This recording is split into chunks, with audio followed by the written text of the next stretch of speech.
I am Nora, 33 years old and 7 years working abroad, taught me how to manage global supply chains, but nothing prepared me for the complete breakdown of my own family. I flew back from Tokyo to surprise my mother at the custom estate I bought for her in Alpharetta, Georgia. Instead of a happy reunion, my brother's wife answered the door sipping champagne and told me to leave my packages outside because her maid was out back cleaning up animal waste. The maid she was talking about was the woman who gave me life. Before the sun went down that exact same day, I seized complete control of the property, severed the utilities to their floor, and threw their designer luggage into the street. Before I continue this story, let me know where you are watching from in the comments below. Hit like and subscribe if you have ever had to use your own success to destroy entitled people who took advantage of someone you love. My flight from Tokyo had been grueling. 14 hours in the air leaves anyone feeling completely drained, but the anticipation of seeing my mother kept me awake.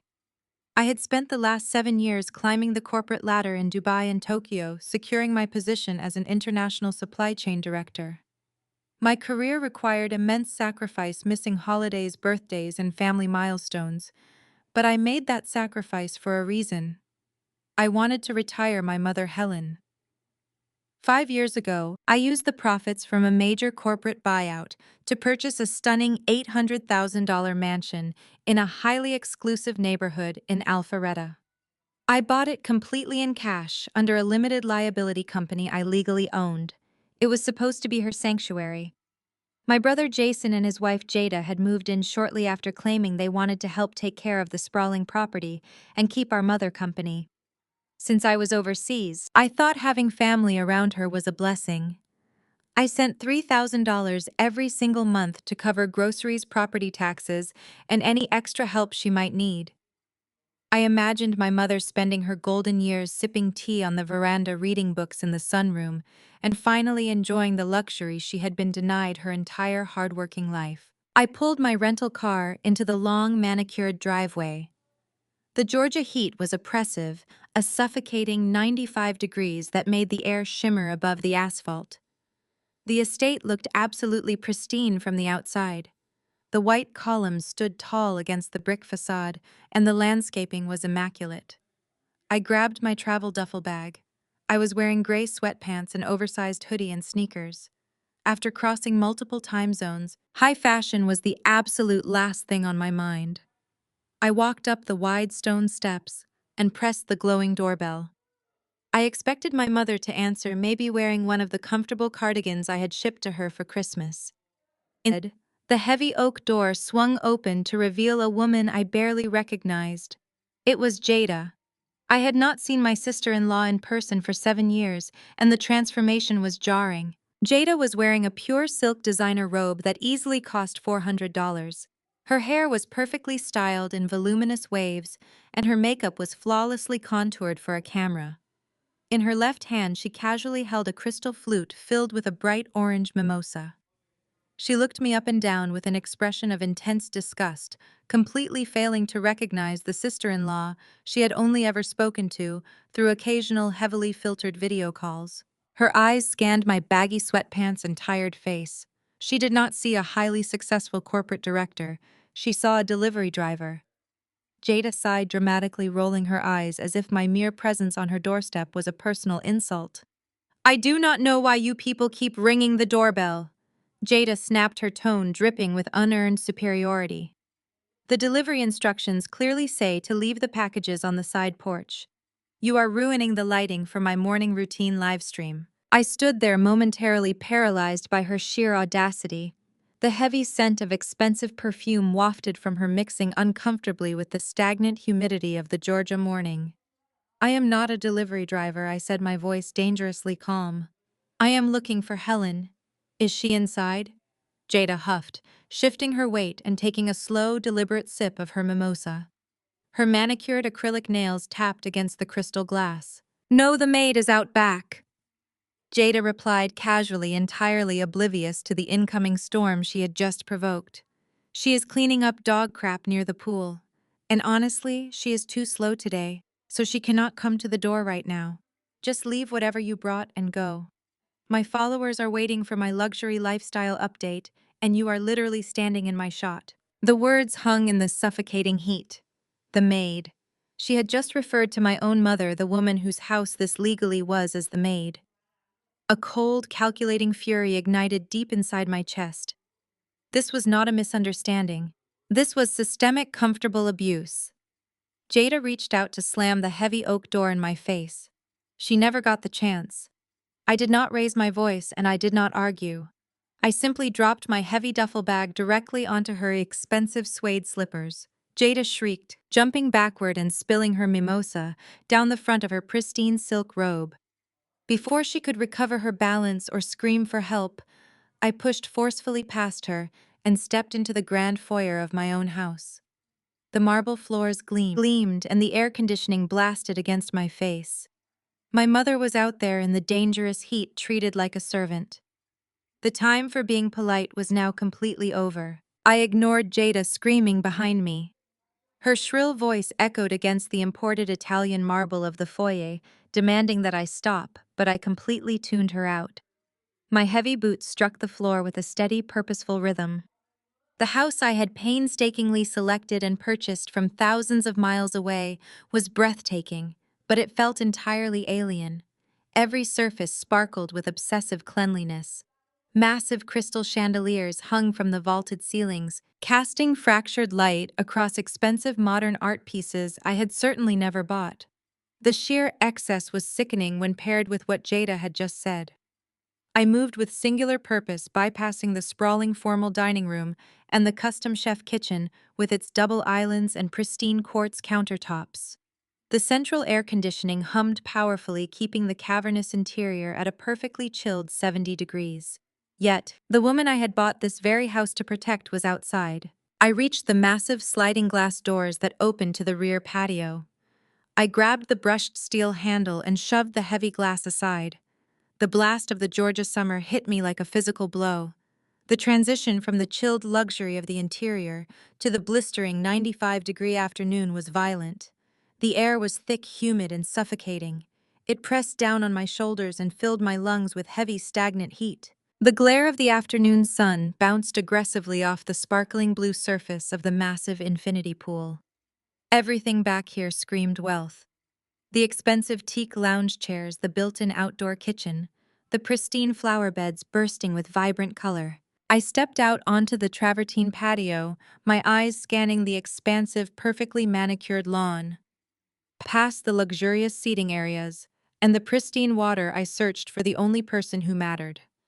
At the far edge of the property line where the decorative landscaping met an imposing brick retaining wall, a small, frail figure was huddled on the ground. It was my mother, Helen, the woman I had spent 7 years working across multiple continents to protect. She was on her hands and knees on the scorching earth. She wore a faded, threadbare, oversized t-shirt that clung to her fragile frame, completely soaked through with sweat. Her gray hair, which she used to keep so neatly styled, was tied back in a messy, damp knot, strands sticking to her sunburned neck. She was hunched over a patch of stubborn weeds, using her bare, dirt-caked hands to yank them from the baked soil. I watched her frail shoulders heave with the grueling effort of her labor. There were no gardening gloves on her hands. There was no sun hat protecting her face. There was no water bottle nearby. Just a 62-year-old woman baking in the dangerous southern heat, cleaning up the mess of the people who were supposed to be cherishing her. The sheer cruelty of the visual paralyzed me for a fraction of a second. My mind flashed back to the wire transfers. $3,000 every single month. $36,000 a year sent directly to an account Jason managed, specifically designated for my mother to live comfortably, to hire professional landscapers, to order fresh groceries, and to pay for anything she could possibly desire. Where had all that money gone? The answer was right behind me, draped in a $400 silk robe and sipping a morning cocktail inside a refrigerated mansion. The rage that spiked in my chest was absolute and clinical. It was not a fiery, uncontrollable outburst. It was a cold, calculating determination to destroy the people responsible for this horrific degradation. I stepped off the patio and began to walk, then broke into a sprint across the immaculate grass. My sneakers pounded against the turf. The closer I got, the more the horrifying details of my mother's condition came into sharp focus. Her hands were blistered and scraped, caked in dark mud and green plant sap. She was trembling slightly, whether from sheer exhaustion or the dangerous intensity of the heat I could not tell. She had a plastic grocery bag next to her, half filled with pulled weeds and what looked like dog waste. The smell hit me, a pungent reminder of Jada's disgusting words at the front door. "Mom." I called out, my voice cracking despite my best efforts to remain perfectly stoic. Helen did not hear me at first. She was too focused on her grueling task, her breathing shallow and labored as she clawed at the dirt. I dropped to my knees right beside her, ignoring the intense heat radiating from the baked ground. I reached out and gently grabbed her thin shoulders. "Mom, stop. Put it down right now." She gasped, her frail body, flinching violently as if she expected to be struck. She dropped a handful of weeds and scrambled backward in the dirt, her eyes wide with absolute panic. The fear in her immediate reaction told me everything I needed to know about how she had been treated in my absence. It took a full 5 seconds for her sun-dazed, exhausted eyes to focus on my face. When recognition finally broke through the haze of her exhaustion, her expression did not transform into relief or joy. Instead, a mask of pure, paralyzing terror washed over her features. She stared at me, her chest heaving, dirt smeared across her forehead, where she had hastily wiped away sweat. "Nora," she breathed, her voice raspy and painfully parched. "What are you doing here? You cannot be out here right now." She frantically looked over my shoulder toward the massive air-conditioned mansion behind me. The sheer panic vibrating through her fragile frame shattered the last remaining pieces of my restraint. I had crossed oceans to bring her peace, and instead I had funded her captivity. I reached for her bruised, dirt-covered hands, but she violently pulled them away, terrified of being caught resting for even a single second. The reality of her daily torture was undeniable, and the confrontation was about to escalate beyond anything Jason and his wife could have ever anticipated. Tears instantly welled in my mother's eyes, cutting clean tracks down her dirt-smudged cheeks. But it was not the tearful, joyous reunion I had dreamed of during my 14-hour flight from Tokyo. It was pure, unadulterated panic. She scrambled to cover my mouth with her filthy hands, her gaze darting wildly back toward the massive glass doors of the mansion. "Nora, please," Helen begged, her voice a fragile, terrified whisper. "Keep your voice down. You have to be quiet. Jada will kick me out if she hears you yelling out here. Jason said I have to earn my keep if I want to stay." The words slammed into me, knocking the breath from my lungs. Earn her keep. Kick her out. The mansion looming behind us was entirely mine. I held the warranty deed. I paid the property taxes through my corporate account. I had specifically purchased this sprawling estate so this exact woman would never have to work another day in her life. "Mom," I said, keeping my tone deliberately low to prevent her from spiraling into a full panic attack. I grasped her trembling hands, pulling them gently away from my face. "Nobody is kicking you out of anywhere. I own this property. I send Jason $3,000 every month just for your expenses. Why are you pulling weeds in this heat?" Helen shook her head frantically, refusing to look me in the eye. She hunched her shoulders, shrinking into herself like a beaten animal. "Jason says that money goes to the property taxes. He says houses like this cost a fortune to run. He told me I have to pull my weight because I am a burden on his new marriage. Jada does not like looking at me when she makes her videos. She says I ruin the aesthetic." I felt the blood roaring in my ears. I squeezed her hands tighter, forcing her to look at me. The harsh Georgia sun beat down on us unmercifully, baking the earth and making the thick air practically unbreathable. Sweat dripped from my mother's nose. Her lips were cracked and dry, displaying severe signs of dehydration. "Why are you not inside?" I demanded, my voice cold and sharp as cracked glass. "It is 95 degrees out here, Mom. Why are you not inside the air conditioning?" Helen swallowed hard, her eyes darting back to the patio. "I am not allowed inside until 5 o'clock. Jada says running the AC with me opening and closing the doors costs too much money. Jason said I have to stay outside to save on his bills. I can use the garden hose if I get thirsty. Please, Nora, you have to go before they see you. They will lock me out of the basement tonight if you make a scene." The basement. My mother, who I had purchased a 4-bedroom luxury estate for, was sleeping in the basement and drinking from a garden hose to save her abuser a few dollars on utilities. The sheer scale of the betrayal crystallized in my mind. Jason was not just taking advantage of my financial generosity. He was actively and maliciously torturing our mother, weaponizing the very sanctuary I had built for her. He and Jada had stripped her of her dignity, stolen her money, and reduced her to an indentured servant on my property. I stood up slowly. The oppressive heat no longer registered.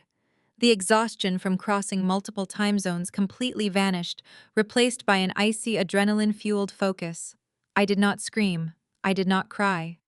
Crying was a useless emotion, and screaming would only validate the power Jada and Jason mistakenly believed they held. Instead, I analyzed the situation with the same ruthless efficiency I used to dismantle failing corporate supply chains. I looked down at the woman who had worked double shifts at a diner to ensure Jason and I had food on the table growing up. I looked at her blistered hands and her sun-damaged skin. Then I looked past her to the enormous sparkling mansion. The massive glass windows reflected the afternoon sun, shielding the parasitic monsters living comfortably inside. "Mom, get up," I commanded. My tone left absolutely no room for negotiation. Helen whimpered, clutching the plastic grocery bag full of weeds tighter to her chest. "Nora, please. You do not know how angry Jada gets. She will throw my things in the street." "Let her try," I replied smoothly. I reached down, grabbed my mother by her frail arms, and pulled her to her feet. She swayed slightly, weakened by the heat and dehydration, so I wrapped my arms securely around her waist to support her weight. "You are never pulling another weed again. You are never sleeping in a basement again. And you are certainly never drinking from a garden hose again." "Jason will be furious," she cried, stumbling slightly as I forced her to walk toward the patio. "He is the man of the house, Nora. He makes the rules. Jason is a broke fraud, leasing a BMW he cannot afford while squatting in a house he does not own." I stated factually, my grip on her tightening to keep her steady. "And I am the landlord. The rules just changed." We reached the edge of the travertine patio. Through the sliding glass doors, I could see Jada pacing frantically in the living room. She was holding her backup phone to her ear, frantically gesturing with her free hand, her silk robe billowing around her. She was calling Jason, completely oblivious to the fact that her reign of terror was rapidly approaching its expiration date. Helen trembled violently against my side as we stepped onto the patio. The fear conditioned into her over the past 3 years was deep and visceral. She tried to pull away, attempting to retreat back to the scorching lawn, but I held her firmly in place. I needed her to witness this. I needed her to see that the monsters terrorizing her were nothing more than paper tigers, and I held the match. "Keep your head up," I told my mother, my voice low and resolute. "You are the mother of the homeowner. Act like it." I did not bother sliding the glass door open gently. I grabbed the handle and shoved it with enough force that it slammed against the frame with a resounding crash. The blast of cold air from the central cooling system washed over us, a stark contrast to the burning reality Helen had been enduring for hours. I pulled her across the threshold and into the pristine living room, stepping directly onto the imported white rug, with my boots uncaring about the dirt we tracked inside. Jada had set up a massive professional-grade ring light in the center of the formal living room. She had apparently ended her frantic phone call to Jason and pivoted right back to her lucrative digital persona. She was standing perfectly framed by the vaulted ceilings and the custom marble fireplace I had selected 5 years ago. She was actively live-streaming to her audience, holding her primary phone in one hand while gesturing to the room with the other. "Sorry about the brief interruption, guys," Jada cooed into the camera, her voice dripping with artificial sweetness. "Just dealing with a crazy, unhinged delivery person outside my gorgeous estate. You know how it is when you own a multi-million-dollar property in Alpharetta. The jealousy is absolutely real." Anyway, as I was saying about my morning luxury routine, maintaining a house this massive takes so much of my energy. I guided my mother past the glaring ring light. Helen was shaking her dirty clothes, dripping sweat onto the imported hardwood floors. I led her directly to the custom pure white velvet sectional sofa that dominated the seating area. "Sit," I commanded, gently pressing down on Helen's shoulders. Helen resisted, her eyes wide with terror. No, Nora, I will ruin the fabric. Jada will kill me. I am filthy. You are sitting on it, I replied with absolute finality. I forced her down. The dark, damp soil from her clothes immediately stained the pristine white velvet, leaving a harsh, undeniable mark of her suffering on the fabric. Jada caught the movement in her peripheral vision. She whipped around, her artificial smile dropping instantly into a mask of pure, unadulterated rage. She forgot all about her thousands of live viewers. "What do you think you are doing?" Jada shrieked, her voice echoing shrilly off the high ceilings. "Get that filthy old woman off my custom sofa. Do you know how much that costs? You are destroying my property." "Your property," I repeated. I stepped away from my mother and walked deliberately into the glaring halo of the ring light. I stepped right into the frame of her live stream, blocking her perfect shot of the grand staircase. "Get out of my video," Jada demanded, trying to shove me aside with her shoulder. "I am broadcasting live to 50,000 people. You are trespassing, and I am calling the police." I did not flinch. I looked directly into the camera lens of her phone, giving her 50,000 followers a deadpan, icy stare. Then, with a swift, fluid motion, I snatched the expensive latest model smartphone right out of her manicured hand. "Hey, give that back!" Jada screamed, lunging forward. I pivoted on my heel and walked straight back to the sliding glass doors leading to the patio. Jada chased after me, her silk robe flapping, her designer slippers slapping loudly against the floorboards. She was yelling threats, demanding her property, completely losing her carefully curated high society aesthetic. I stepped onto the travertine patio, pulled my arm back, and hurled the phone. It sailed through the thick Georgia air in a perfect high arc. It cleared the outdoor kitchen, bypassed the lounge chairs, and landed directly in the deep end of the infinity pool. The satisfying heavy splash echoed across the backyard. Her live broadcast abruptly terminated at the bottom of 10 feet of chlorinated water. For a full 3 seconds, Jada stood frozen on the patio. She stared at the ripples expanding across the surface of the pool. Her brain struggled to process the sheer disrespect she had just witnessed. Nobody told Jada no. Nobody defied her in the house she had stolen. When the reality of her ruined device finally registered, her shock morphed into explosive, uncontrolled violence. She let out a guttural scream and lunged at me. She threw her entire body weight forward, raising her right hand high into the air to deliver a vicious, open-palm slap to my face. She severely underestimated who she was dealing with. 7 years of traveling solo through unpredictable international territories meant I was not a stranger to defending myself. As her hand came hurtling toward my cheek, I simply shifted my weight to the side and snapped my hand up. I caught her wrist firmly in midair. The impact cracked sharply. Jada gasped in shock. Before she could pull away, I stepped into her space and violently twisted her wrist backward, locking her joint. I applied precise, calculated pressure, forcing her body downward to follow the agonizing angle of her arm. Jada let out a sharp cry of pain and dropped heavily to her knees on the hard stone patio, completely immobilized. I leaned down, my face inches from hers. My voice was dangerously quiet, cutting through the heavy summer heat like a razor blade. "Do not ever raise your hand at me in my own house," I whispered. "You are nothing but a squatter wearing stolen silk. If you ever try to touch me again, I will break this arm and I will happily pay the medical bills just to prove a point. Do you understand me?"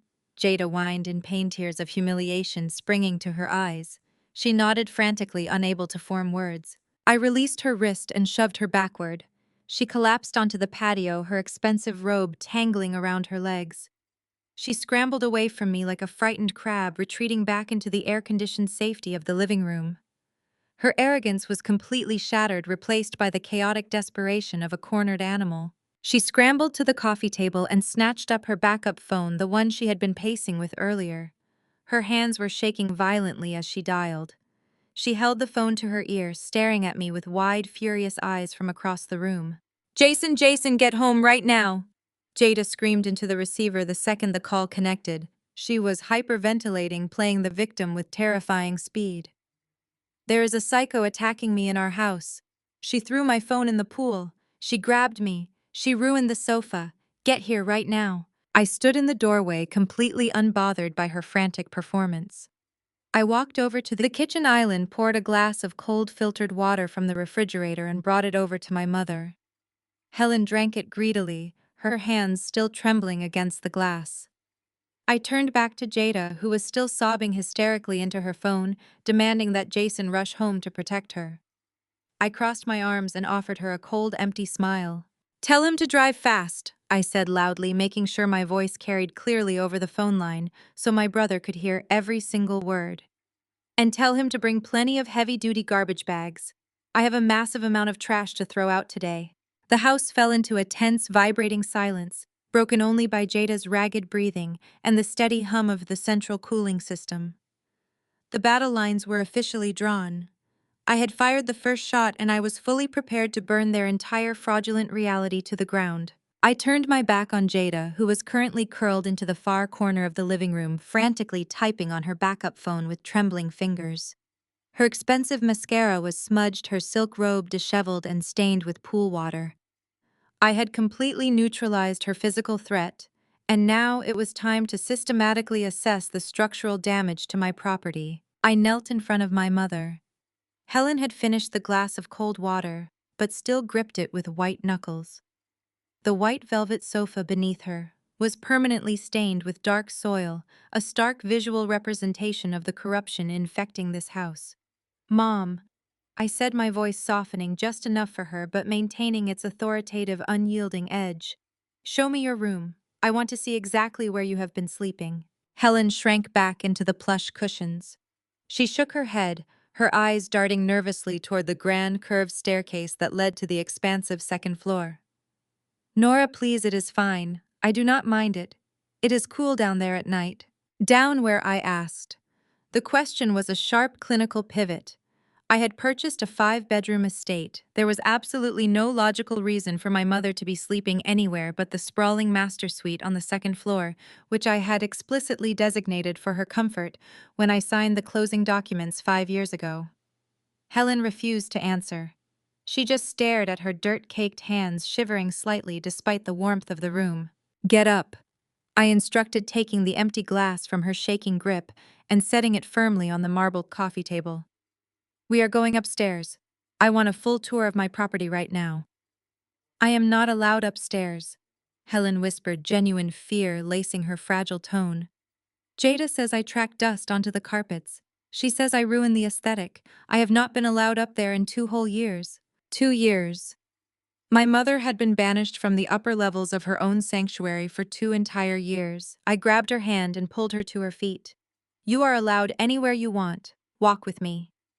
I guided her toward the grand staircase. Jada scrambled up from the floor, her panic flaring again at the sight of us moving toward her territory. "You cannot go up there. That is my private space. Jason will have you arrested for invading our privacy." I paused on the first step and looked down at her with absolute disdain. "There is no such thing as privacy in a house you do not own. If you try to follow me up these stairs, I will throw you back down them. Stay exactly where you are." Jada froze, her jaw snapping shut. I turned and led my mother up the sweeping mahogany staircase. The second floor boasted 4 massive guest bedrooms and the primary master suite. I headed straight for the master doors at the end of the long, sunlit hallway. I gripped the heavy brass handles and pushed them open fully, expecting to see an oversized bed and luxurious furnishings fit for my mother. Instead, I stepped directly into a commercial production set. The bed was completely gone. In its place stood 3 towering professional-grade lighting rigs, seamless backdrop paper hung from the ceiling, displaying various pastel colors designed for social media feeds. Expensive camera equipment sat on heavy-duty tripods in the center of the room.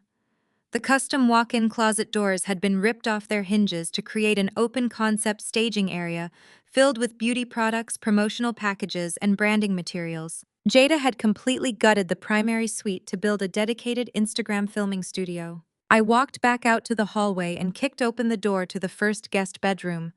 Another shock awaited me. There was no furniture.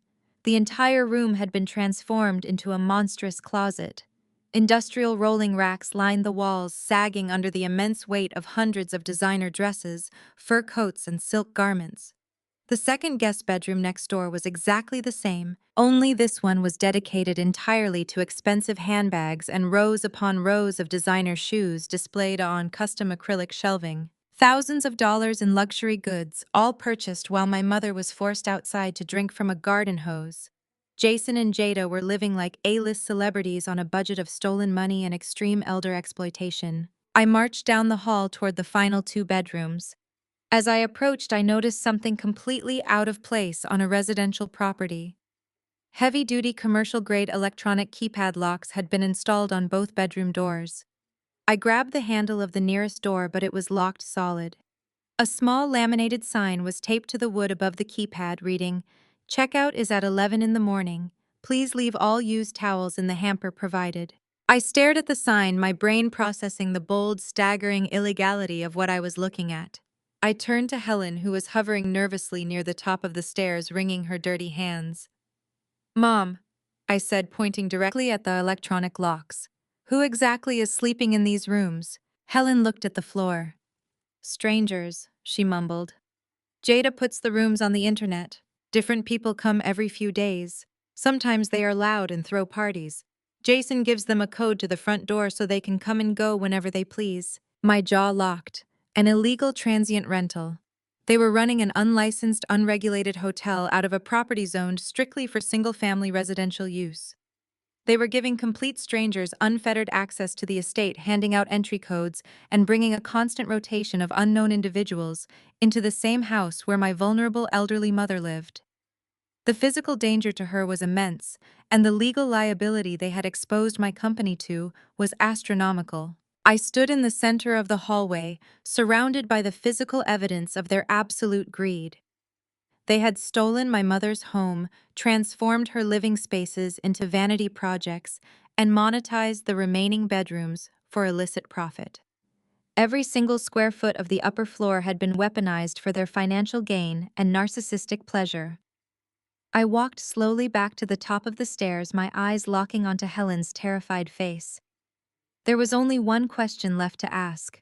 If Jada took the master suite for her cameras, filled two rooms with her clothes, and rents out the last two to strangers, I said, my voice echoing coldly down the wide stairwell. "Then where exactly is your room, Mom?" Helen looked down at her muddy shoes, refusing to meet my furious gaze. She wrapped her thin arms around her fragile torso, shrinking away from the sheer intensity radiating off me. Slowly, she raised one shaking hand and pointed toward the far end of the downstairs corridor, past the gourmet kitchen and the massive pantry. She pointed toward the heavy plain door that led to the unfinished subterranean level of the property. I stared at that door. A cold, suffocating weight dropped into the pit of my stomach. When I purchased this estate, the inspector noted that the lower level was entirely unfinished. It was a raw concrete shell devoid of proper ventilation, lacking drywall, and completely unsafe for human habitation. I had planned to renovate it years down the line into a home theater or a wine cellar. I certainly never intended for a human being to step foot down there in its current condition. "Show me," I demanded, my voice stripped of all emotion. Helen shuffled past me, gripping the mahogany banister as she descended the main stairs. I followed closely behind my eyes, tracking her every movement. We crossed the immaculate living room, stepping right past the spot where Jada was still cowering on the floor and frantically texting on her backup phone. I did not even grant my brother's wife a second glance. My entire focus was locked on the simple wooden door at the end of the hall. Helen reached for the brass knob. Her hand trembled so violently she could barely turn it. When the door finally clicked open, the contrast was immediate and violently offensive. The blast of air that hit my face was not chilled by the central cooling system. It was stagnant, sweltering, and thick with the overwhelming stench of mildew and damp earth. There was no light switch on the wall, only a frayed string dangling into the dark abyss. Helen pulled the string, illuminating a single harsh, bare incandescent bulb hanging from the exposed wooden joists above. I stepped onto the raw wooden stairs and followed my mother down into the gloom. The temperature climbed with every step we descended. The Georgia heat had baked the concrete foundation all day, turning the unventilated space into a subterranean oven. My boots hit the solid concrete floor, and I took my first real look at the reality my mother had been enduring for years. The conflict deepened visually, slamming into me with sickening clarity. There was no drywall anywhere. The wooden framing was completely exposed, stuffed with thick, itchy pink fiberglass insulation that shed dangerous microscopic particles directly into the stagnant air. Thick PVC pipes and heavy electrical conduits snaked unshielded along the ceiling, entirely uncovered.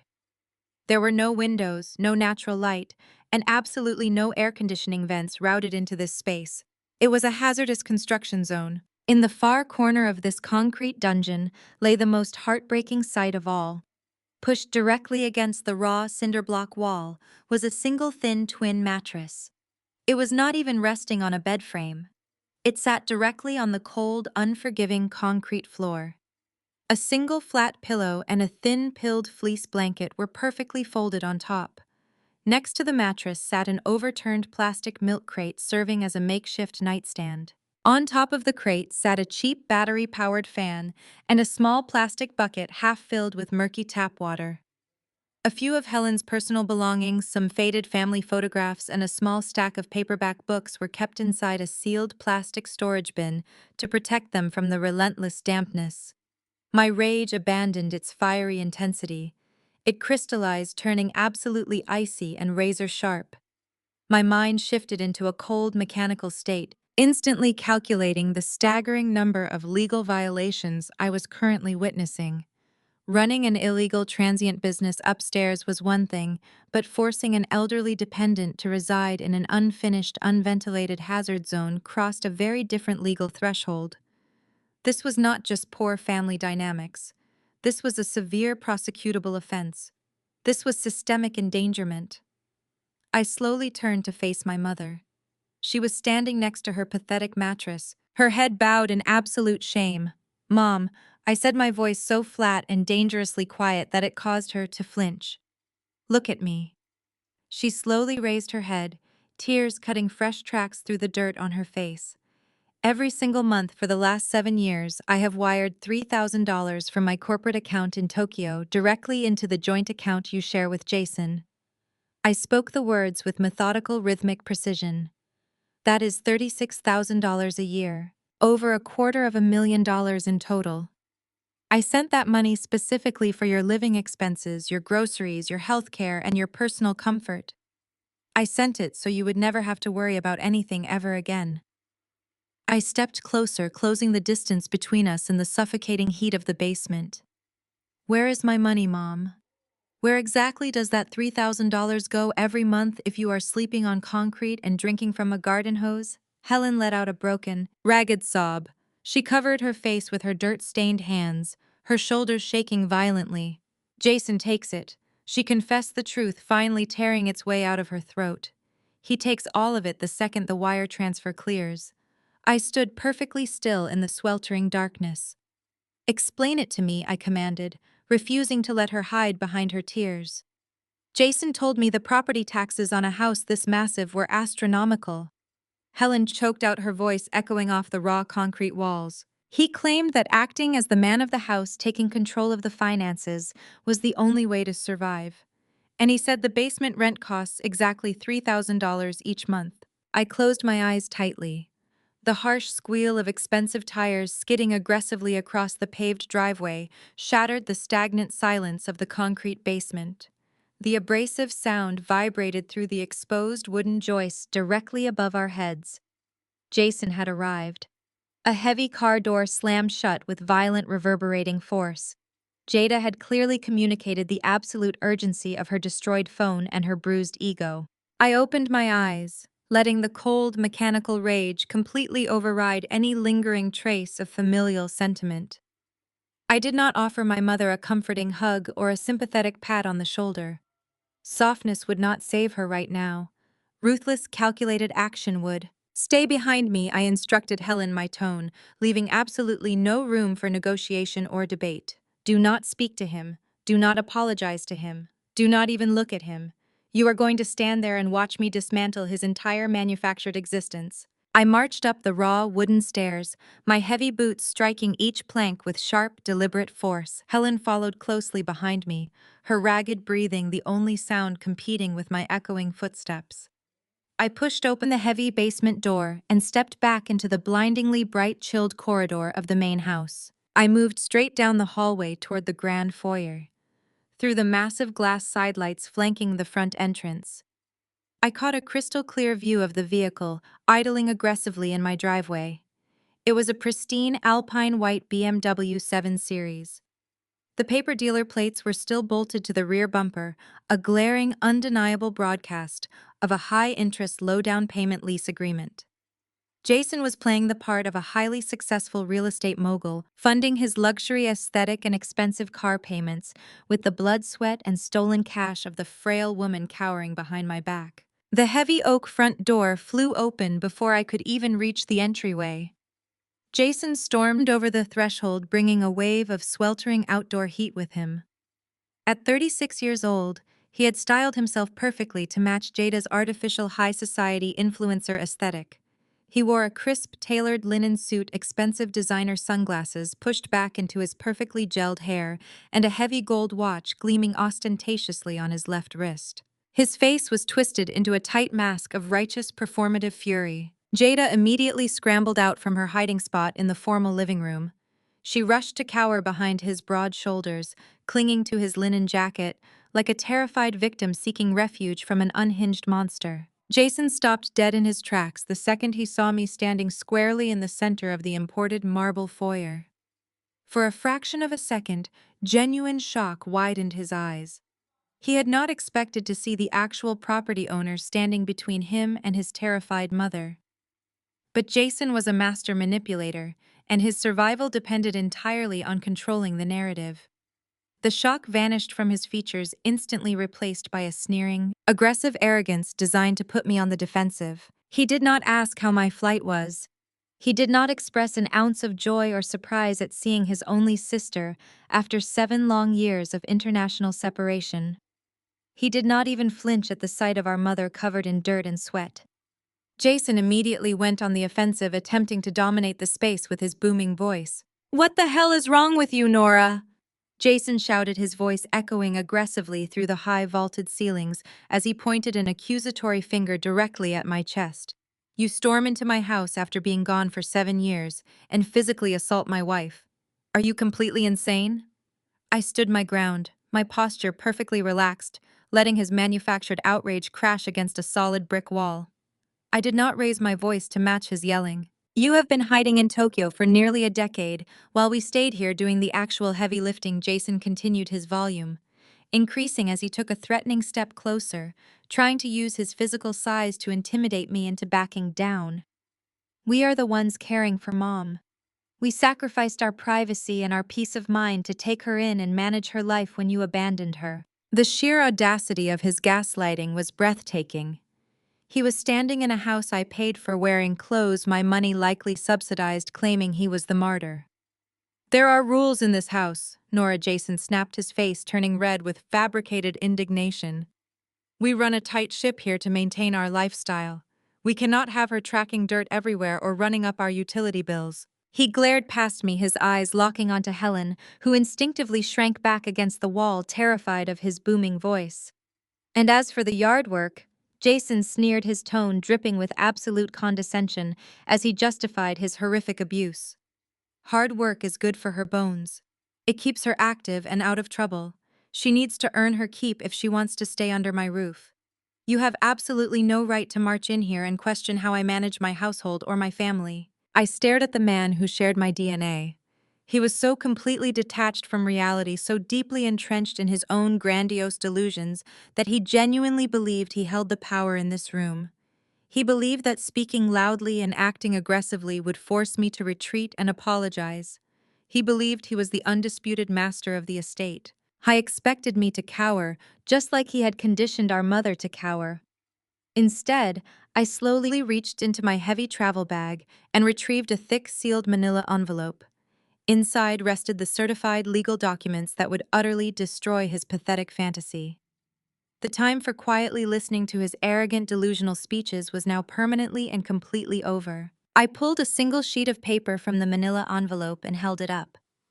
It was a printed ledger from my corporate bank account detailing every single international wire transfer I had authorized since I purchased the estate. "I am not here to debate your pathetic household rules," I said, my voice cutting through the thick tension in the foyer. "I am here to collect my money. Every single month, I send $3,000 directly to the joint checking account you manage. That is $36,000 a year.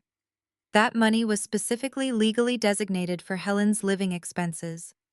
Since she is sleeping on a concrete floor in an unfinished basement and weeding the lawn with her bare hands, I want that money back, right now." Jason did not even flinch. His arrogance was so deeply ingrained that he genuinely believed he could justify his theft. He let out a loud, mocking laugh and adjusted the cuffs of his expensive linen jacket. "Are you seriously asking for a refund?" Jason sneered, shaking his head as if I were a naive child. "That money is gone, Nora. It is called rent. Mom owes me for managing this massive property and for putting up with her constant presence. Do you have any idea how much time and energy it takes to maintain an estate like this? My property management services are not free. That $3,000 covers her portion of the utilities, the landscaping, and the overall administrative stress she adds to my marriage." I stared at him, letting the sheer absurdity of his claim hang in the air. "You do not manage anything, Jason. You do not pay the property taxes. You do not pay the homeowners association fees. My limited liability company pays every single structural bill for this address. You are stealing from a senior citizen to fund your leased BMW and your wife's fake luxury lifestyle." Jada, sensing that her husband's authority was being effectively challenged, decided to step out from behind his shoulder. Her earlier panic had subsided, replaced by a venomous, triumphant smirk. She tightened the sash of her ruined silk robe and stepped forward, crossing her arms tightly over her chest. She lifted her chin, looking down her nose at me with absolute contempt. "You really do not know American law, do you, Nora?" Jada asked, her voice dripping with extreme condescension. "You have been overseas for way too long. You think you can just march in here and demand money, or threaten to throw us out because your name might be on some piece of paper in a filing cabinet. That is not how the real world works." Jada took another step forward, tapping her manicured acrylic nail against her own chest.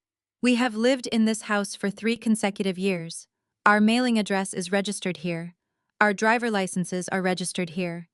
Under Georgia state law, we have established absolute legal residency. We have strict tenant rights.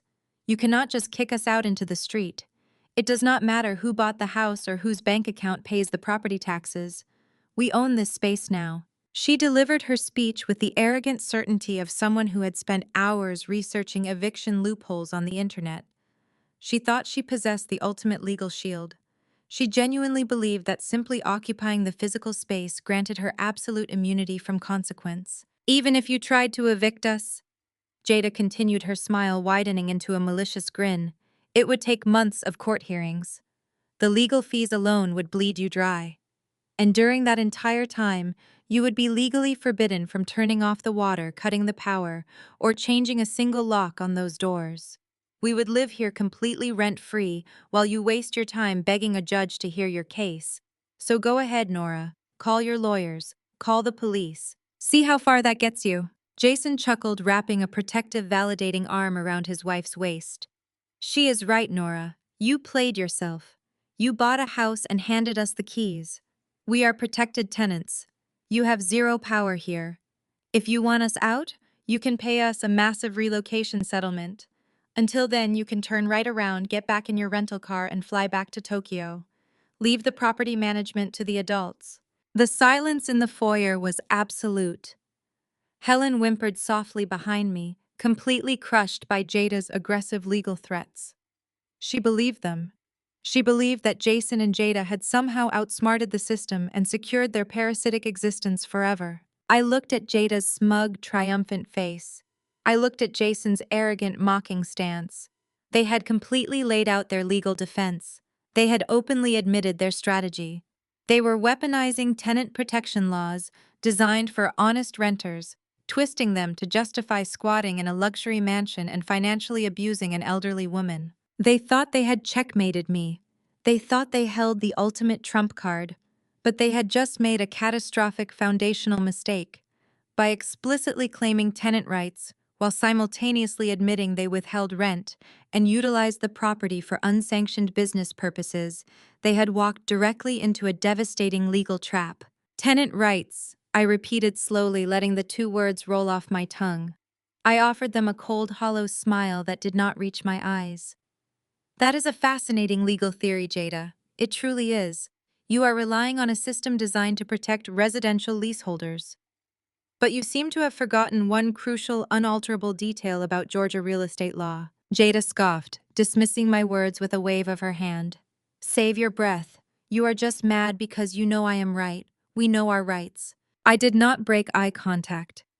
I slid my hand back into my heavy travel bag, bypassing the financial documents, and closed my fingers around my smartphone. The battle was no longer a domestic dispute over stolen allowances and ruined velvet sofas. Jada had officially escalated the conflict into the legal arena. She wanted to play games with property law and residency statutes. I was more than willing to oblige her entire fantasy. We will see exactly how much you know about your rights, I said softly, stepping backward. The trap was fully set, and they had absolutely no idea what kind of devastating consequences were racing directly toward them right now. It was over. Jada interpreted my calculated silence and physical retreat as pure, unadulterated fear. In her mind, she had just delivered a legal checkmate. She believed my stepping back was a concession, a physical manifestation of defeat in the face of her overwhelming tenant rights argument. A vicious, triumphant sneer stretched across her face, completely distorting her features. She looked at Jason, who nodded approvingly, his chest puffed out with arrogant pride. They truly thought they had won. She raised her backup smartphone, the screen glowing brightly in the dim light of the foyer. She tapped the screen with aggressive, exaggerated movements. She wanted me to see exactly what she was doing. She wanted to ensure I felt the full weight of the humiliation she was about to inflict upon me. "I am calling the police right now," Jada announced, her voice rising to a shrill, theatrical pitch. "You want to play games, let us play. We will see how tough you are when the Alpharetta Police Department drags you out of my house in handcuffs for trespassing and assault." I did not move. I did not speak to stop her. I simply stood there, my hands resting loosely at my sides, and watched her dial 911. Helen let out a terrified whimper behind me, her frail fingers clutching the back of my sweatshirt. My mother was shaking violently, utterly convinced that my arrest was imminent. I reached back and gave her hand a firm, reassuring squeeze, but I kept my eyes locked entirely on Jada. The call connected.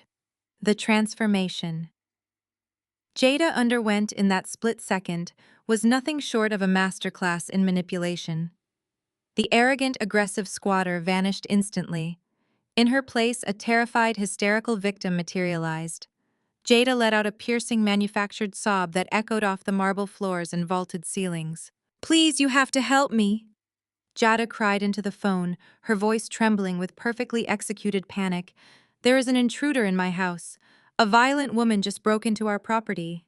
She physically assaulted me by the pool, and now she is refusing to leave.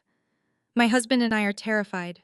Please send officers immediately. She is completely unhinged and threatening us." She rattled off my own address with practiced ease, reciting the street name and zip code of the estate I had purchased with my own corporate funds. She continued to sob into the receiver, describing me as a deranged, violent trespasser who had forced her way past the front door. Jason stood right beside her, wrapping a protective arm around her shoulders, playing the role of the valiant, concerned husband, guarding his traumatized wife. Jada ended the call and lowered the phone. The hysterical tears vanished as quickly as they had appeared, replaced immediately by a cold, malicious glare. She crossed her arms over her ruined silk robe, looking me up and down with absolute contempt. "They are on their way," Jada sneered, dropping the victim act entirely. "The dispatcher said they have patrol cars in the neighborhood. You have exactly 5 minutes to grab your cheap travel bag and run before you get a criminal record. If you leave right now, I might just tell them it was a misunderstanding. But if you stay, I am pressing full charges for assault." Jason stepped forward, pointing toward the heavy oak front door. "You heard her, Nora. Get out. You made a massive mistake coming here and trying to throw your weight around. We hold the cards. Leave now, and we will let you walk away with whatever dignity you have left. I maintained my relaxed posture. I did not reach for my bags. I did not move toward the door. I simply offered them a blank, unblinking stare. The sheer audacity of their performance was almost impressive, but it was built on a foundation of absolute legal ignorance. They were banking on the police arriving and blindly believing the resident over the supposed intruder. They were relying on standard domestic dispute protocols, assuming the officers would simply remove the agitated party to de-escalate the situation. "I am not going anywhere," I replied, my voice calm and conversational. "I think waiting for the authorities is a fantastic idea. In fact, I am looking forward to introducing myself to the local police department today." Jada scoffed loudly, rolling her eyes. "You are delusional. You actually think they are going to listen to a word you say? Look at yourself. You look like a homeless person who wandered in off the street. We are the residents. We have the mail, the utility bills, the driver licenses. The police are going to look at you, look at us, and put you in the back of a squad car without a second thought." Helen tugged frantically at my sleeve. "Nora, please," she whispered, her voice barely audible over the hum of the central air conditioning. "We should go. Let us just go. I can pack my things later. I do not want you to go to jail because of me. Please, I cannot watch them arrest you." I turned my head slightly, keeping my body angled toward Jason and Jada. "I will never let anyone arrest me for standing in my own foyer," I told my mother softly. "You need to trust me. Stand tall. Stop shaking. You have done absolutely nothing wrong, and neither have I. The people who should be terrified right now are the ones who just filed a false police report." Jason let out a harsh, barking laugh. "A false police report? You literally grabbed my wife and twisted her arm. You threw her property into the pool. That is assault and destruction of property. You are going to be locked up, Nora. And while you are sitting in a holding cell, we are going to file a permanent restraining order against you. You will never be allowed within 500 feet of this estate ever again, I promise you that today." I did not even blink at his threat. The distant wail of police sirens cut through the heavy, suffocating silence of the foyer, growing rapidly louder as the patrol cars sped through the exclusive gated community. The flashing red and blue lights soon reflected against the massive glass panels of the front entrance, painting the imported marble floors in chaotic strobes of color. The cavalry Jada had summoned to destroy me had finally arrived. Jada let out a loud, triumphant gasp. She rushed to the heavy oak door and yanked it open before the officers even had a chance to ring the bell. Two Alpharetta police officers stepped onto the porch. They were imposing figures, hands resting instinctively near the equipment on their utility belts, their expressions hardened and acutely alert. They were fully expecting to walk into an active home invasion, anticipating a violent struggle based on the hysterical phone call they had just received. "Officers, thank God you are here!" Jada cried out, her voice instantly trembling with manufactured terror. She pointed a manicured acrylic nail directly at my chest, stepping back behind the larger of the two officers, as if she needed immediate physical protection from my presence. "That is her. That is the woman who broke into our home. She attacked me violently by the pool, destroyed my expensive property, and she is refusing to leave. We are absolutely terrified for our lives." Jason immediately flanked his wife, playing the role of the protective, wealthy patriarch perfectly. She pushed her way past my wife and started harassing my elderly mother. Jason added, his voice deep, serious, and projecting total authority. "I want her removed from my property immediately, and I want to press full charges for assault and criminal trespassing." The two officers stepped fully into the foyer, their heavy tactical boots striking the marble. The lead officer, a stern-looking man with an intense gaze, locked his eyes on me. His partner moved slightly to the side, establishing a tactical position to control the perimeter of the room. They looked at my gray sweatpants, my oversized travel hoodie, and my exhausted, unstyled face. Then they looked at Jada in her expensive silk robe and Jason in his tailored linen suit. The visual bias was immediate and undeniable. The officers naturally assumed I was exactly what Jason and Jada claimed: I was a dangerous, unhinged intruder who had absolutely no business being inside a luxury Alpharetta estate. "Ma'am, I need you to step away from the residence and keep your hands where I can see them," the lead officer commanded. His voice was firm and authoritative, leaving absolutely no room for debate or hesitation. Do you have any identification on you? Helen whimpered softly, her hands flying to her mouth in sheer horror. She tried to step in front of me, throwing her frail, dirt-stained body forward to shield me from the police. No, please, you do not understand. She is my daughter. She did not do anything wrong. Please do not hurt her. Mom. It is perfectly fine, I said softly, placing my hands gently on her shoulders and moving her back behind me into a safe position. The officers are just doing their jobs based on the false information they received. Everything is completely under control.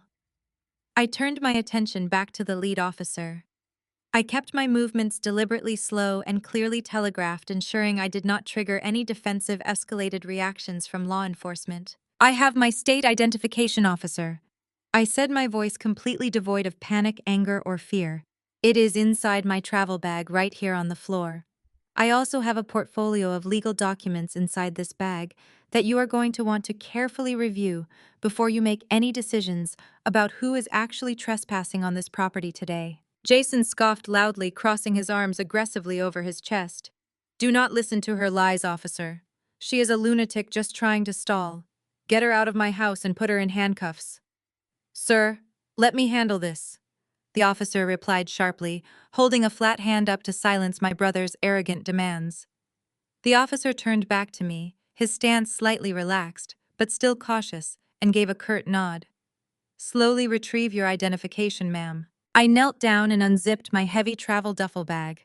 I did not just reach for my wallet. I bypassed my clothes and toiletries, reaching straight for the very bottom of the bag. I pulled out a sleek, reinforced leather briefcase. I placed the heavy briefcase on the marble entryway table and clicked open the brass latches. The sharp metallic sound echoed crisply in the quiet foyer. Jada rolled her eyes, whispering something malicious to her husband about me being a total psychopath, but I completely ignored her background noise. I opened the briefcase and withdrew a thick, professionally bound and sealed legal folder. I pulled my identification from my wallet and placed it neatly on top of the stack of heavy watermarked paper. I handed the entire stack directly to the lead officer without a single tremor in my hand. My name is Nora, I stated clearly, projecting my voice, so every single person in the room, especially my brother, could hear me. What you are holding is my state-issued identification, which perfectly matches the name on the legal documents beneath it. The first document is a certified notarized copy of the warranty deed for this exact address. The second document is the official state of Georgia registration for a limited liability company. If you read the third page, you will see that I am the 100% sole proprietor of that LLC. The lead officer frowned, his thick brow furrowing as he looked down at the paperwork resting in his hands. He carefully cross-referenced my driver license with the warranty deed. His eyes meticulously scanned the legal descriptions, the official county tax stamps, and the notarized signatures. He flipped to the LLC registration, tracing the lines of text that explicitly named me as the sole managing member and absolute owner of the corporate entity that held the title to the massive estate. The transformation in the officer's demeanor was instantaneous and absolute. The suspicious glare he had directed at me just seconds ago vanished completely. His posture relaxed, he lowered his guard, and he looked at me with a newfound expression of profound respect and sudden sharp realization. He realized he was not speaking to a crazed intruder. He was speaking to the undisputed owner of the $800,000 mansion. The officer slowly turned his head to look directly at Jason and Jada. The power dynamic in the room flipped with such violent, undeniable speed that the air actually felt thinner to breathe. Sir, the officer said, addressing Jason. His tone was no longer protective or sympathetic. It was demanding, cold, and highly skeptical. This documentation clearly proves that this woman owns the property. You called us reporting a violent intruder. Care to explain why you are attempting to have the police remove the legal homeowner from her own residence? Jason's face completely drained of color. The arrogant, puffed-out chest deflated instantly. He opened his mouth to speak, but no words came out. He looked at Jada, sheer panic flashing wildly in his eyes as his entire fabricated reality began to crumble under the weight of the law. Jada swallowed hard, her previously flawless hysterical victim routine completely falling apart. Well, she might own it on paper, but we live here, Jada stammered, pointing a shaking acrylic nail at the hardwood floor. We are tenants. We have strict tenant rights. She cannot just come in here and attack me. We have legal residency. I smiled. It was a cold, predatory smile that signaled the absolute destruction of their entire legal fantasy. I took a deliberate step forward, closing the distance between myself and the officers, taking total command of my house. They claim they are tenants, I asked the officers, my voice dripping with lethal politeness. Fantastic. Officers, please ask them to produce their lease agreement. The lead officer turned his imposing frame toward Jason and Jada. The heavy silence in the foyer was suddenly deafening. The central air conditioning continued its low hum, but the atmosphere felt entirely stripped of oxygen. Both officers were waiting. I stood perfectly still, my hands resting lightly on the marble table next to my open briefcase, watching the absolute destruction of my brother's manufactured reality. Sir, the officer prompted, his voice dropping an octave into a register that demanded immediate compliance. The property owner has made a valid request. You called emergency services claiming an intruder broke into your residence. You then claim to have strict tenant protections. Hand over your signed lease agreement, or provide proof of rental payments made to the holding company. We need to see it right now. Jason opened his mouth, but only a pathetic, breathless sound came out. The confident, wealthy real estate mogul persona evaporated instantly, leaving behind a terrified 36-year-old fraud caught in a devastating lie. He looked wildly around this grand foyer, as if hoping a legal document would magically materialize out of the imported Italian marble. Well, Jason stammered, his face flushing a deep mottled red.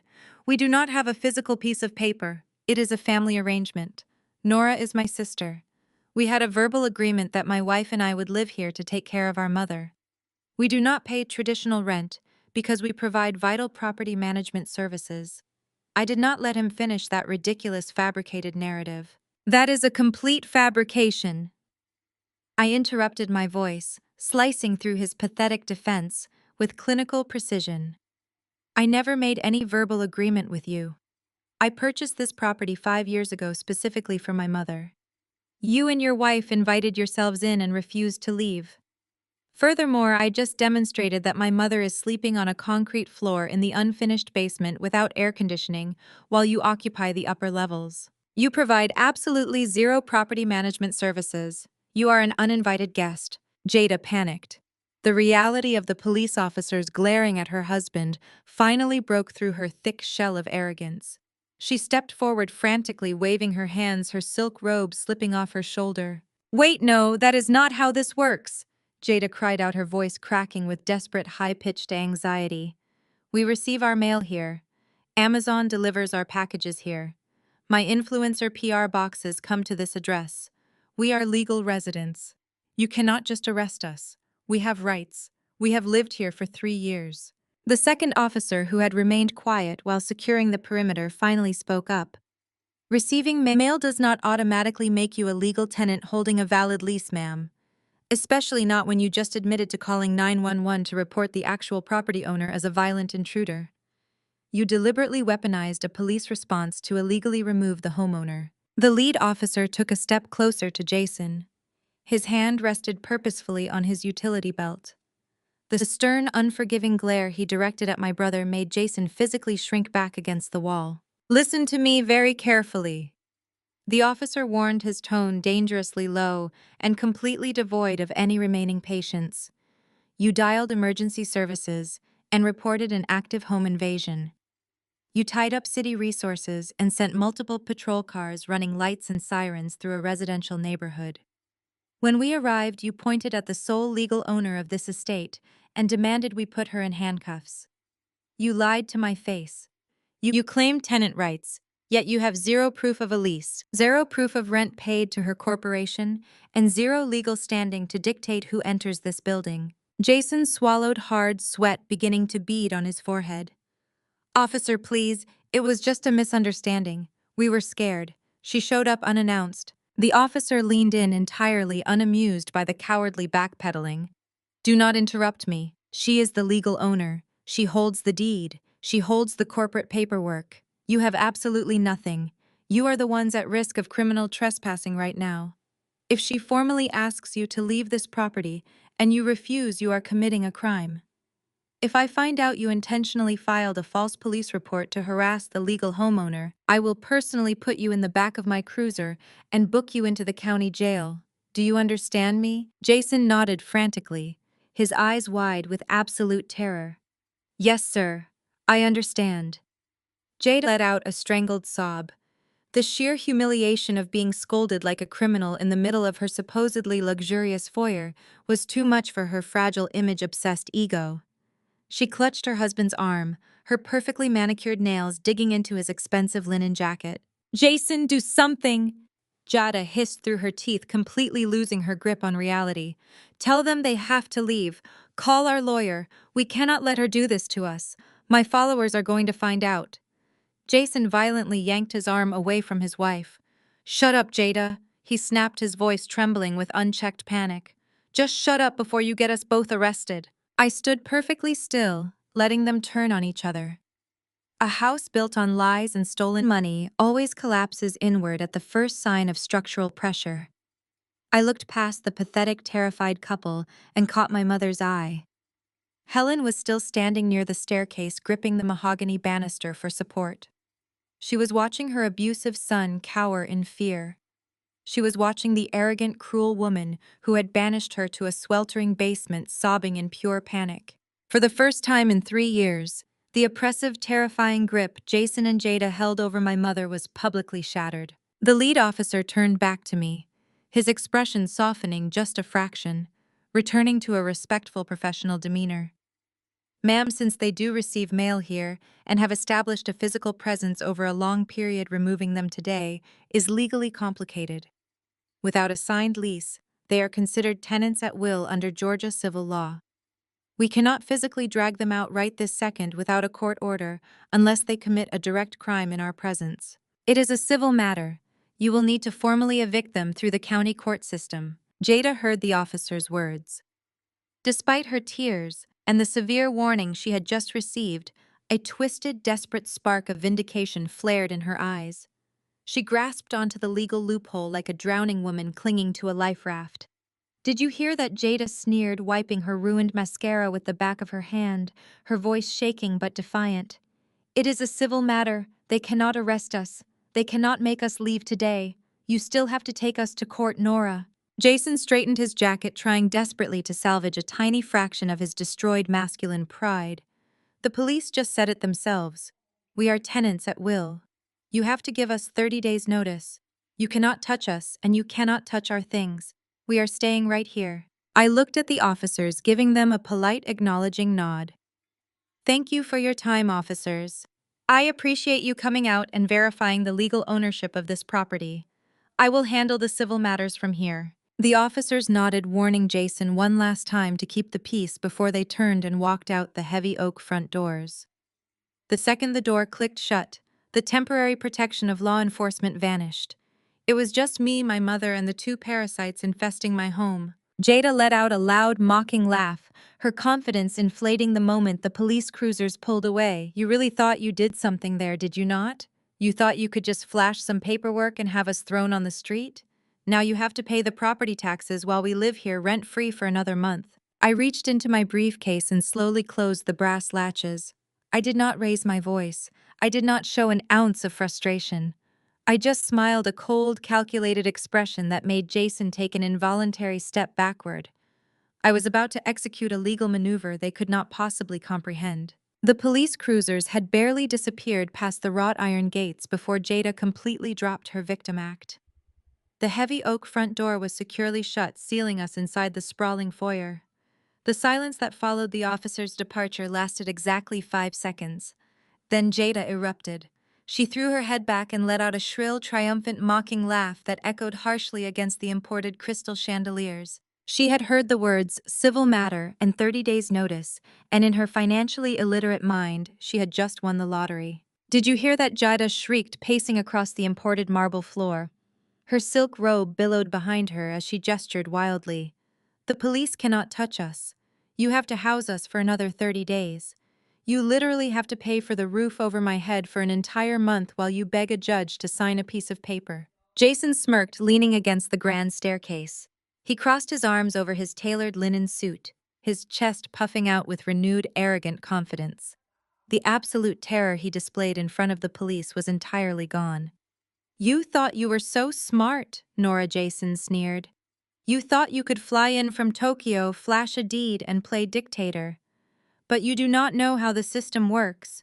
We know the eviction laws. We can drag a 30-day notice out for 6 months with appeals and hardship claims.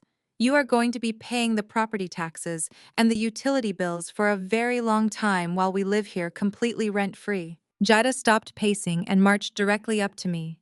She stopped mere inches from my face, her eyes burning with malicious, vindictive glee. "I am going to make your life a living hell for the next month." Jada threatened, her voice dropping to a harsh, venomous whisper. "I am going to throw parties every single night. I am going to let my influencer friends trash this pristine living room. And if a judge actually manages to grant your pathetic little eviction, I am going to rip the copper wire out of these walls before I leave. I will take a sledgehammer to the custom kitchen cabinets. I will pour cement down the plumbing. You will get your house back, but it will be an uninhabitable pile of garbage." Helen gasped, her frail hands flying to her mouth. She had seen their destructive nature firsthand. She knew Jada was not making an idle threat. "Nora, please," my mother whimpered, her voice trembling with absolute despair. "They will do it. They ruined the master bathroom last year just because they were angry about a delayed package. They will destroy everything you bought." "Let them try," I replied, my voice steady, icy, and completely devoid of fear. I slowly reached into my pocket and pulled out my phone. I did not break eye contact with Jada. Her threat regarding the copper wire and the destruction of the property was exactly the legal ammunition I needed. She thought she was intimidating me.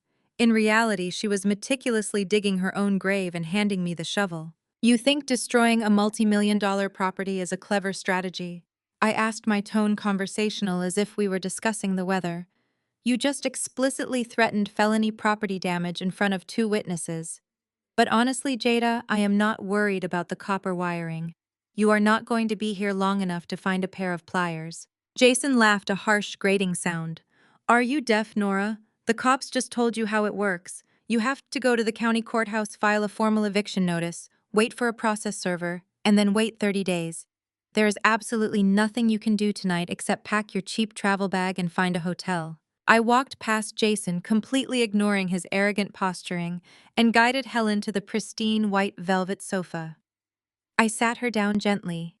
The dark soil from her clothes had already ruined the expensive fabric, a visual reminder of the horrific abuse she had endured. I stood in front of the sofa, placing myself squarely between my fragile mother and her 2 abusers. "You are correct about standard eviction protocols," I stated, clearly turning my attention back to my brother. "If you were legitimate tenants holding a valid lease, paying standard rent, and maintaining the property as a standard residence, I would indeed be required to file a formal 30-day eviction notice. The state of Georgia provides robust protections for honest renters." Jada crossed her arms, smirking triumphantly. "Exactly. So grab your bags and get out of our house." However, I continued, raising a single finger to silence her shrill interruption. "You are not honest renters. You are not standard tenants. You are parasitic squatters who just admitted to the police that you do not hold a lease.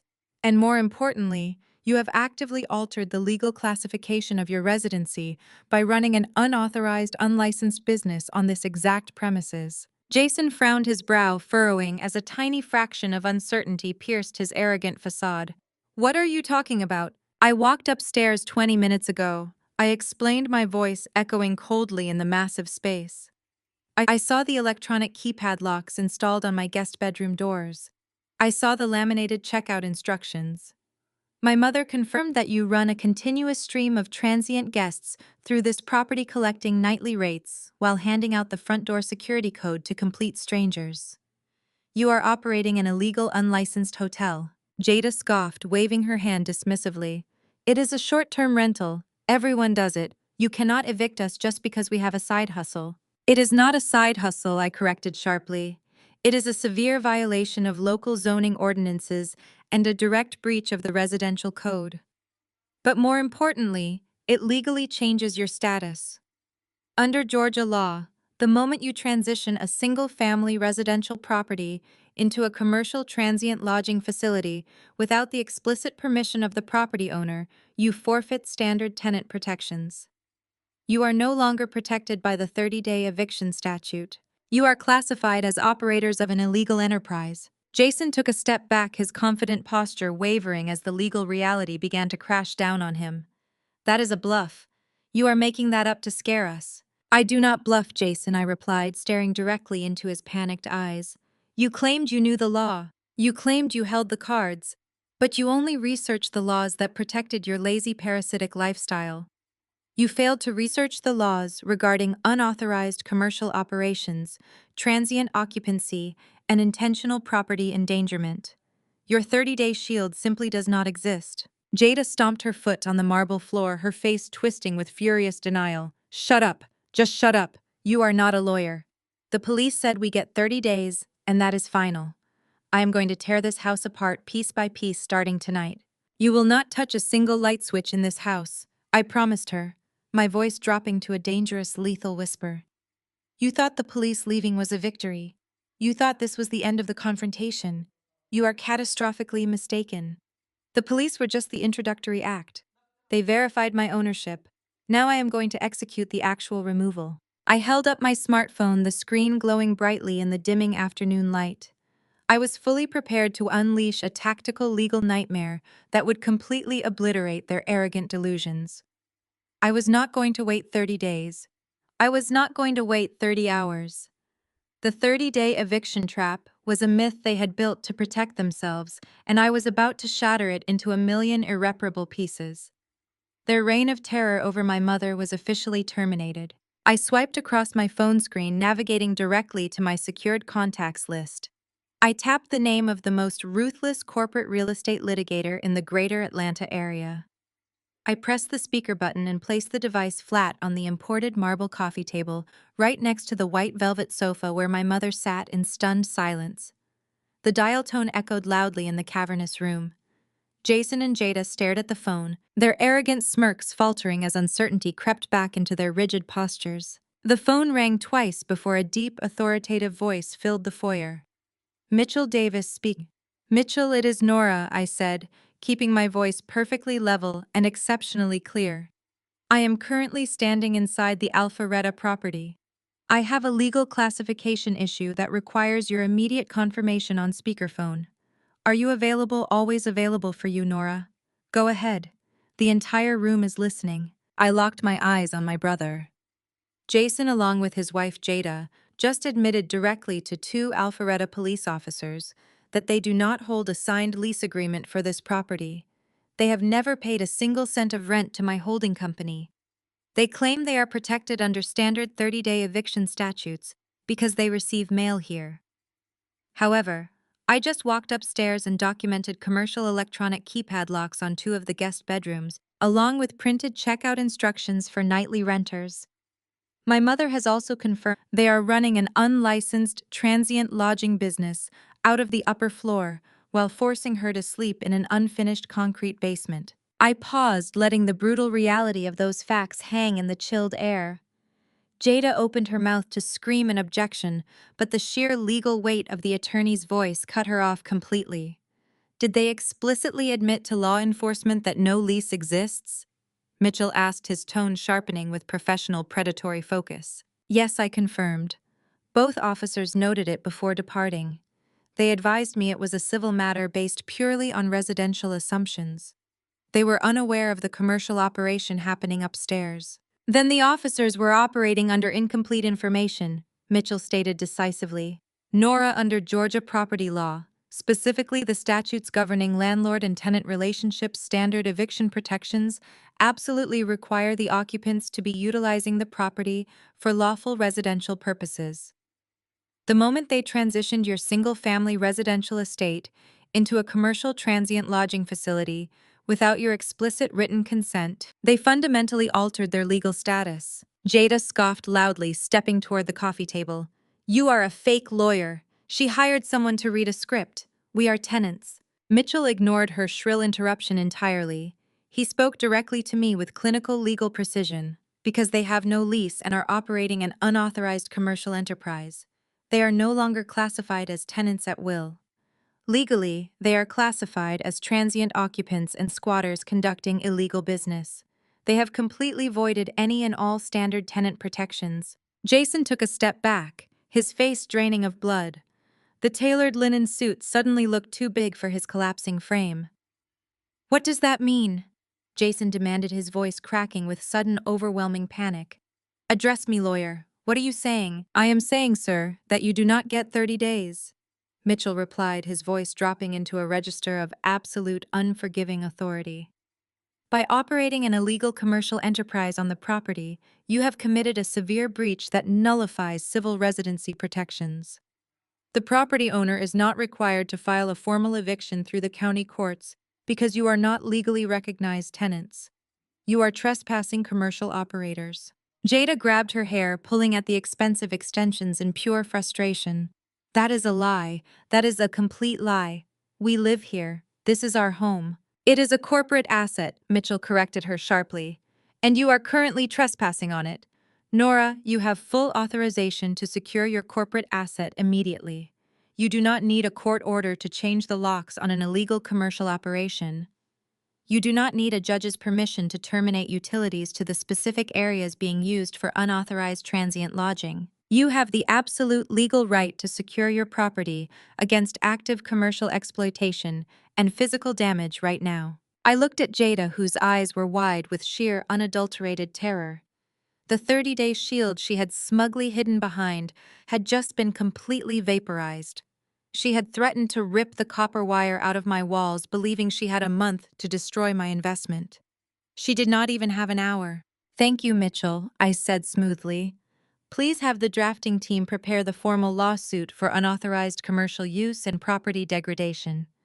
I will be sending you the photographic evidence of the electronic locks and the ruined velvet sofa shortly.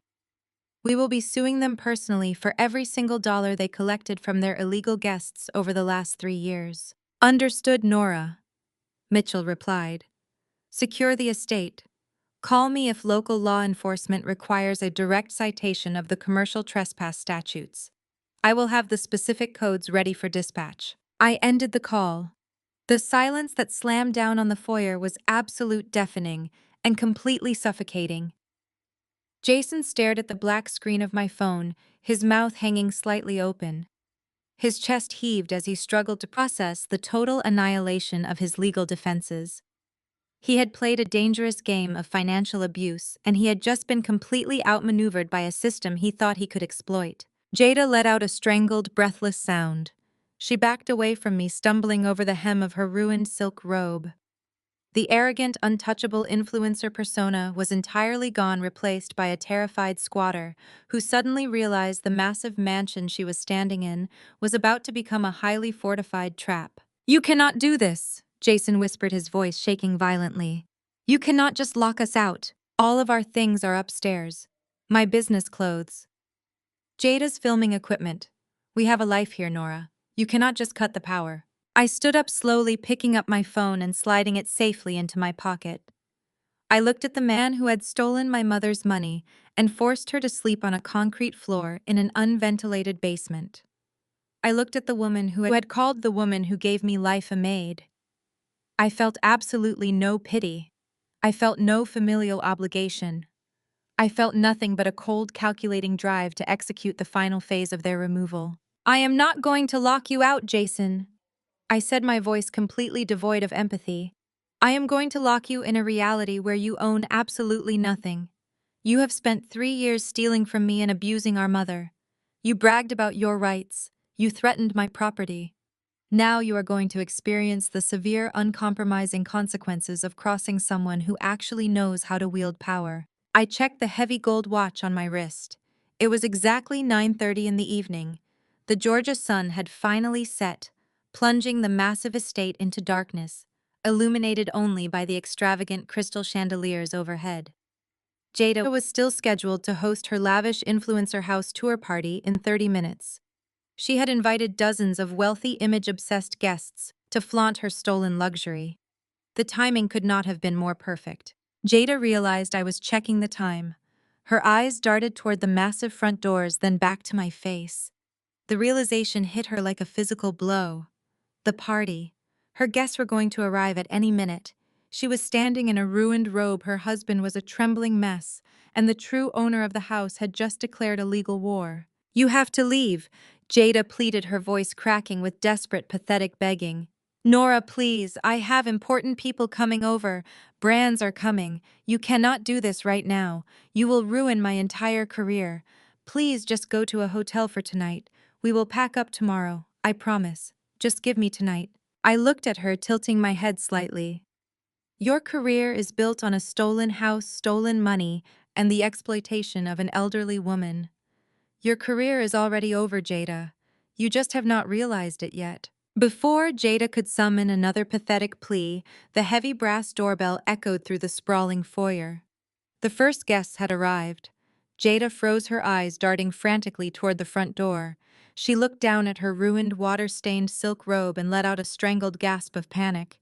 She spun around and sprinted up the grand staircase, taking the steps two at a time, desperate to change into something presentable before her wealthy, image-obsessed peers saw her looking like a drowned rat.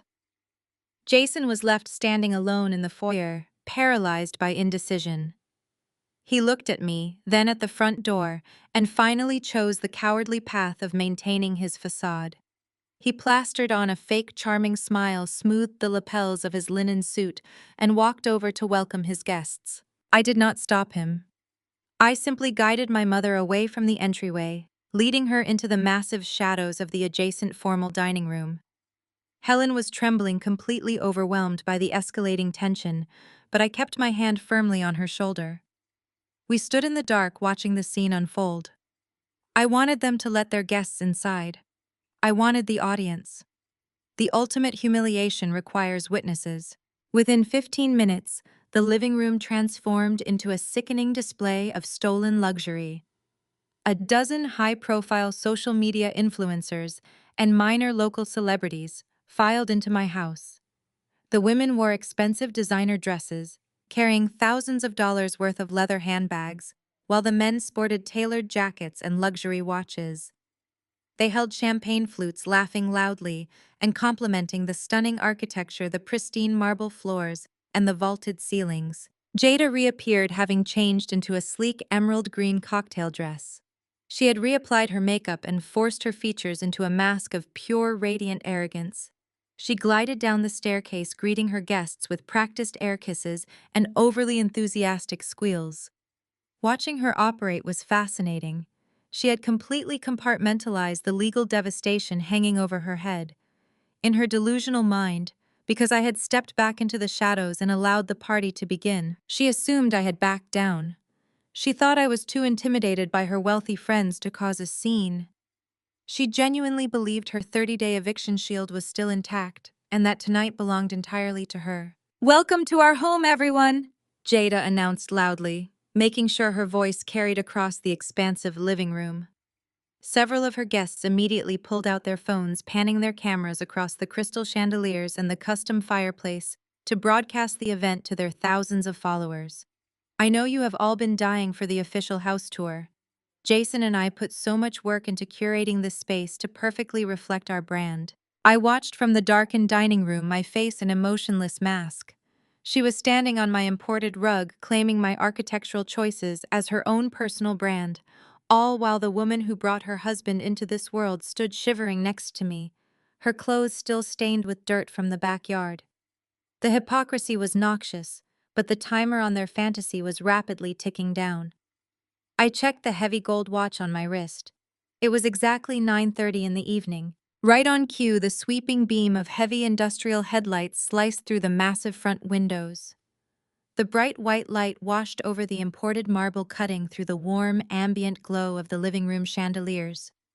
The sudden illumination caught the attention of several guests near the front of the house. "Oh, looks like more people are arriving," a woman in a silver sequined dress chirped, pointing her phone camera toward the front windows. "Did you hire catering, Jada?" Jada frowned, her perfectly contoured brow furrowing in confusion. She had not ordered catering. She walked over to the towering front window and peered out into the darkness. Jason followed close behind her, his fake charming smile faltering slightly. Pulling straight up the long manicured driveway, bypassing the row of luxury sports cars and expensive SUVs parked along the curb, was a massive unmarked black tactical van.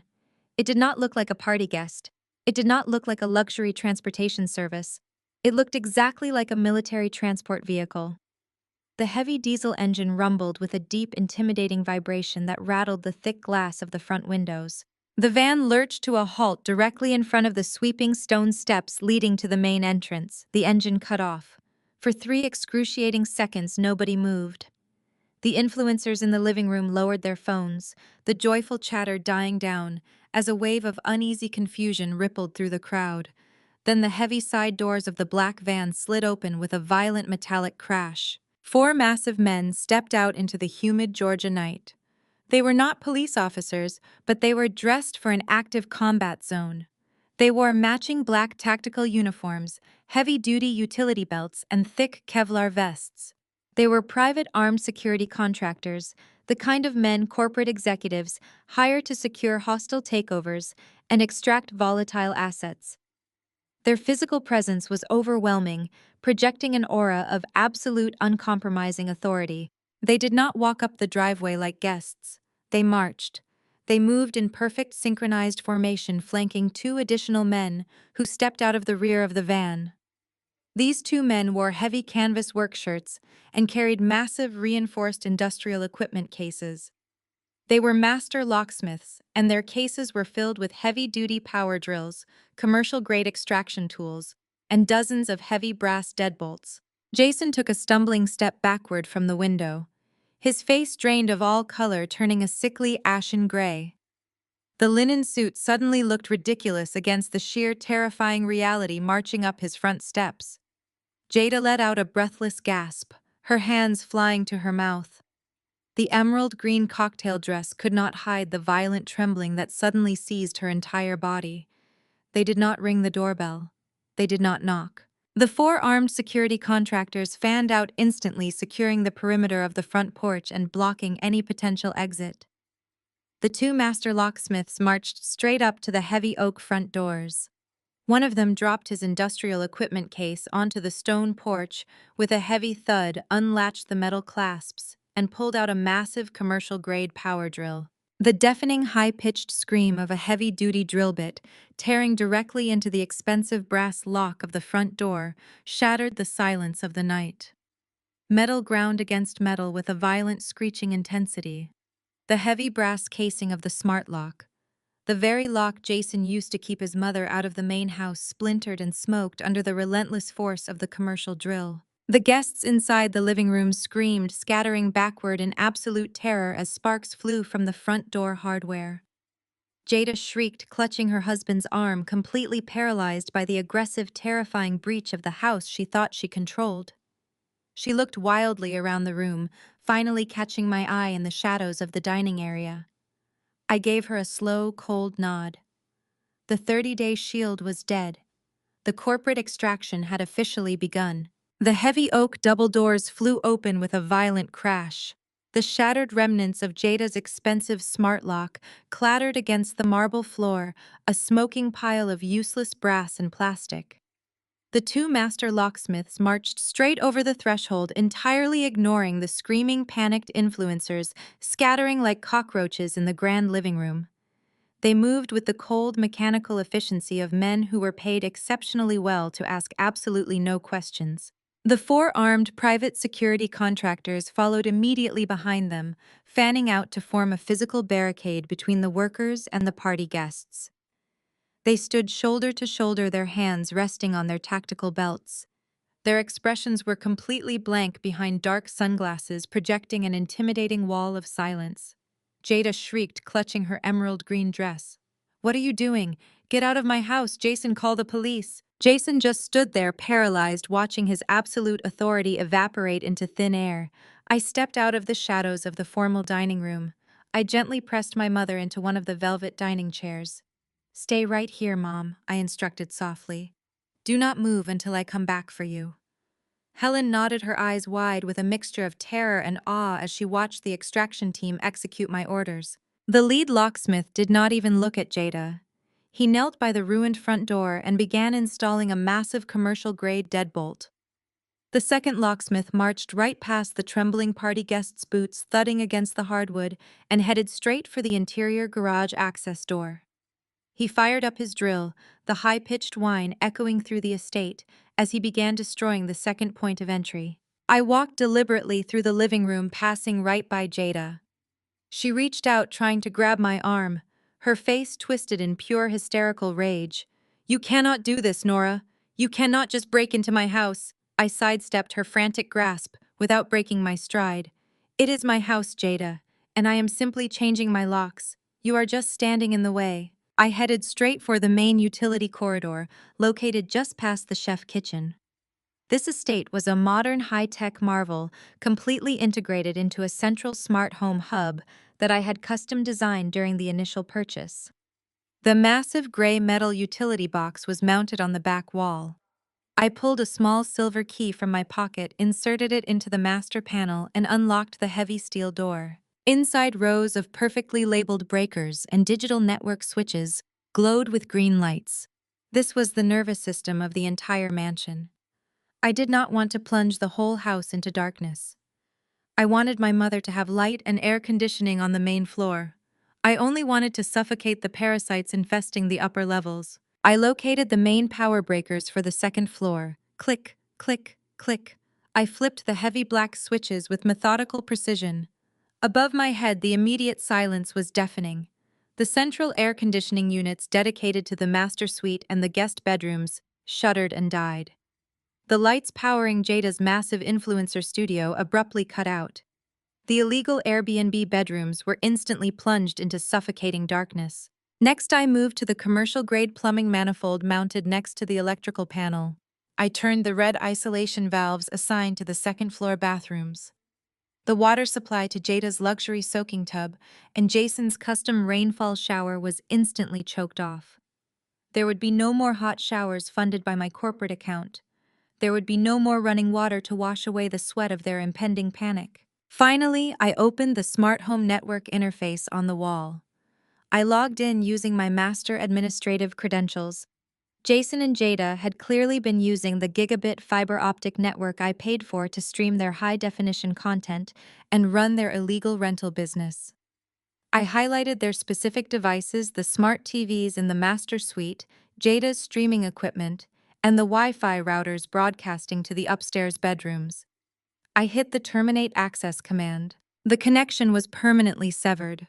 They were now completely isolated in the dark, sweltering upper level of a house they had falsely claimed as their own. I locked the utility panel and walked back into the main living room. The atmosphere had devolved into absolute chaotic panic. The influencers had realized the Wi-Fi was dead. They were holding up their phones, frantically checking for cellular service, complaining loudly about the sudden disruption to their live broadcasts. The glamorous aesthetic of the evening was completely shattered by the glaring, harsh reality of the armed contractors guarding the exits. Several of the wealthy guests were already edging toward the front door, desperate to escape the tactical security team and the screaming match erupting between Jason and Jada.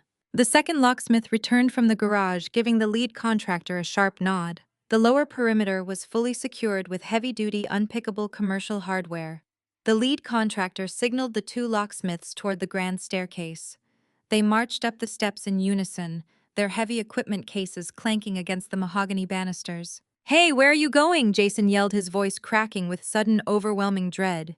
He tried to chase after them, but two of the massive security contractors instantly stepped into his path, forming an impenetrable human wall at the base of the stairs. I walked up behind the security guards and looked directly at my brother. "They are going upstairs to drill out those electronic keypad locks you installed on my guest bedrooms," I stated coldly. "They are replacing them with industrial deadbolts. Any transient guests you have currently staying in my property will be escorted off the premises immediately. If you attempt to interfere with my contractors, my security team will detain you until the police arrive." Jada let out a guttural, horrified screech. No, all of my camera equipment is up there. My designer clothes are in those rooms. You cannot lock me out of my own bedroom. It is not your bedroom, I corrected her, my voice slicing through the frantic murmurs of her fleeing guests. It is my property, and it is currently being secured against illegal commercial exploitation. You are standing in the middle of an active corporate extraction. I suggest you start figuring out how to carry your belongings out of here because your 15 minutes is officially ticking down. I turned my back on her gaping, horrified expression and walked straight toward the heavy canvas equipment bags my security team had deposited near the foyer. I reached inside the side pocket of the lead contractor's bag and pulled out a heavy cardboard box. It was a bulk roll of thick industrial-grade black plastic trash bags. I gripped the box tightly and turned my attention back to the grand living room. The remaining influencers were frozen in place, their smartphones still gripped tightly in their hands. They had stopped live streaming their glamorous luxury updates, but they were absolutely recording the unfolding chaos. Every camera lens in the room was currently pointed directly at my face. I did not shy away from the lenses. I welcomed them.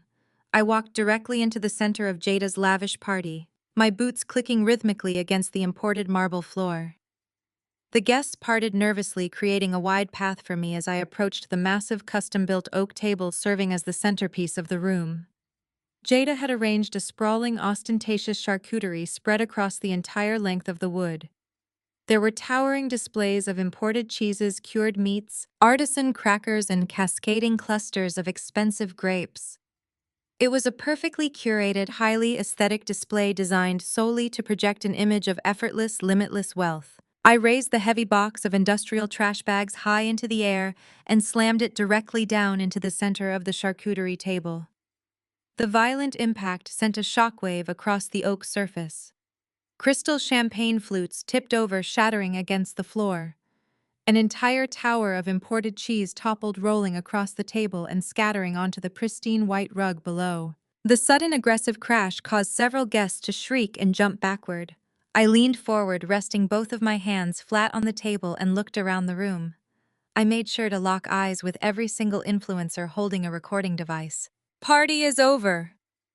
I announced, my voice slicing through the tense, humid air of the living room with absolute, uncompromising authority.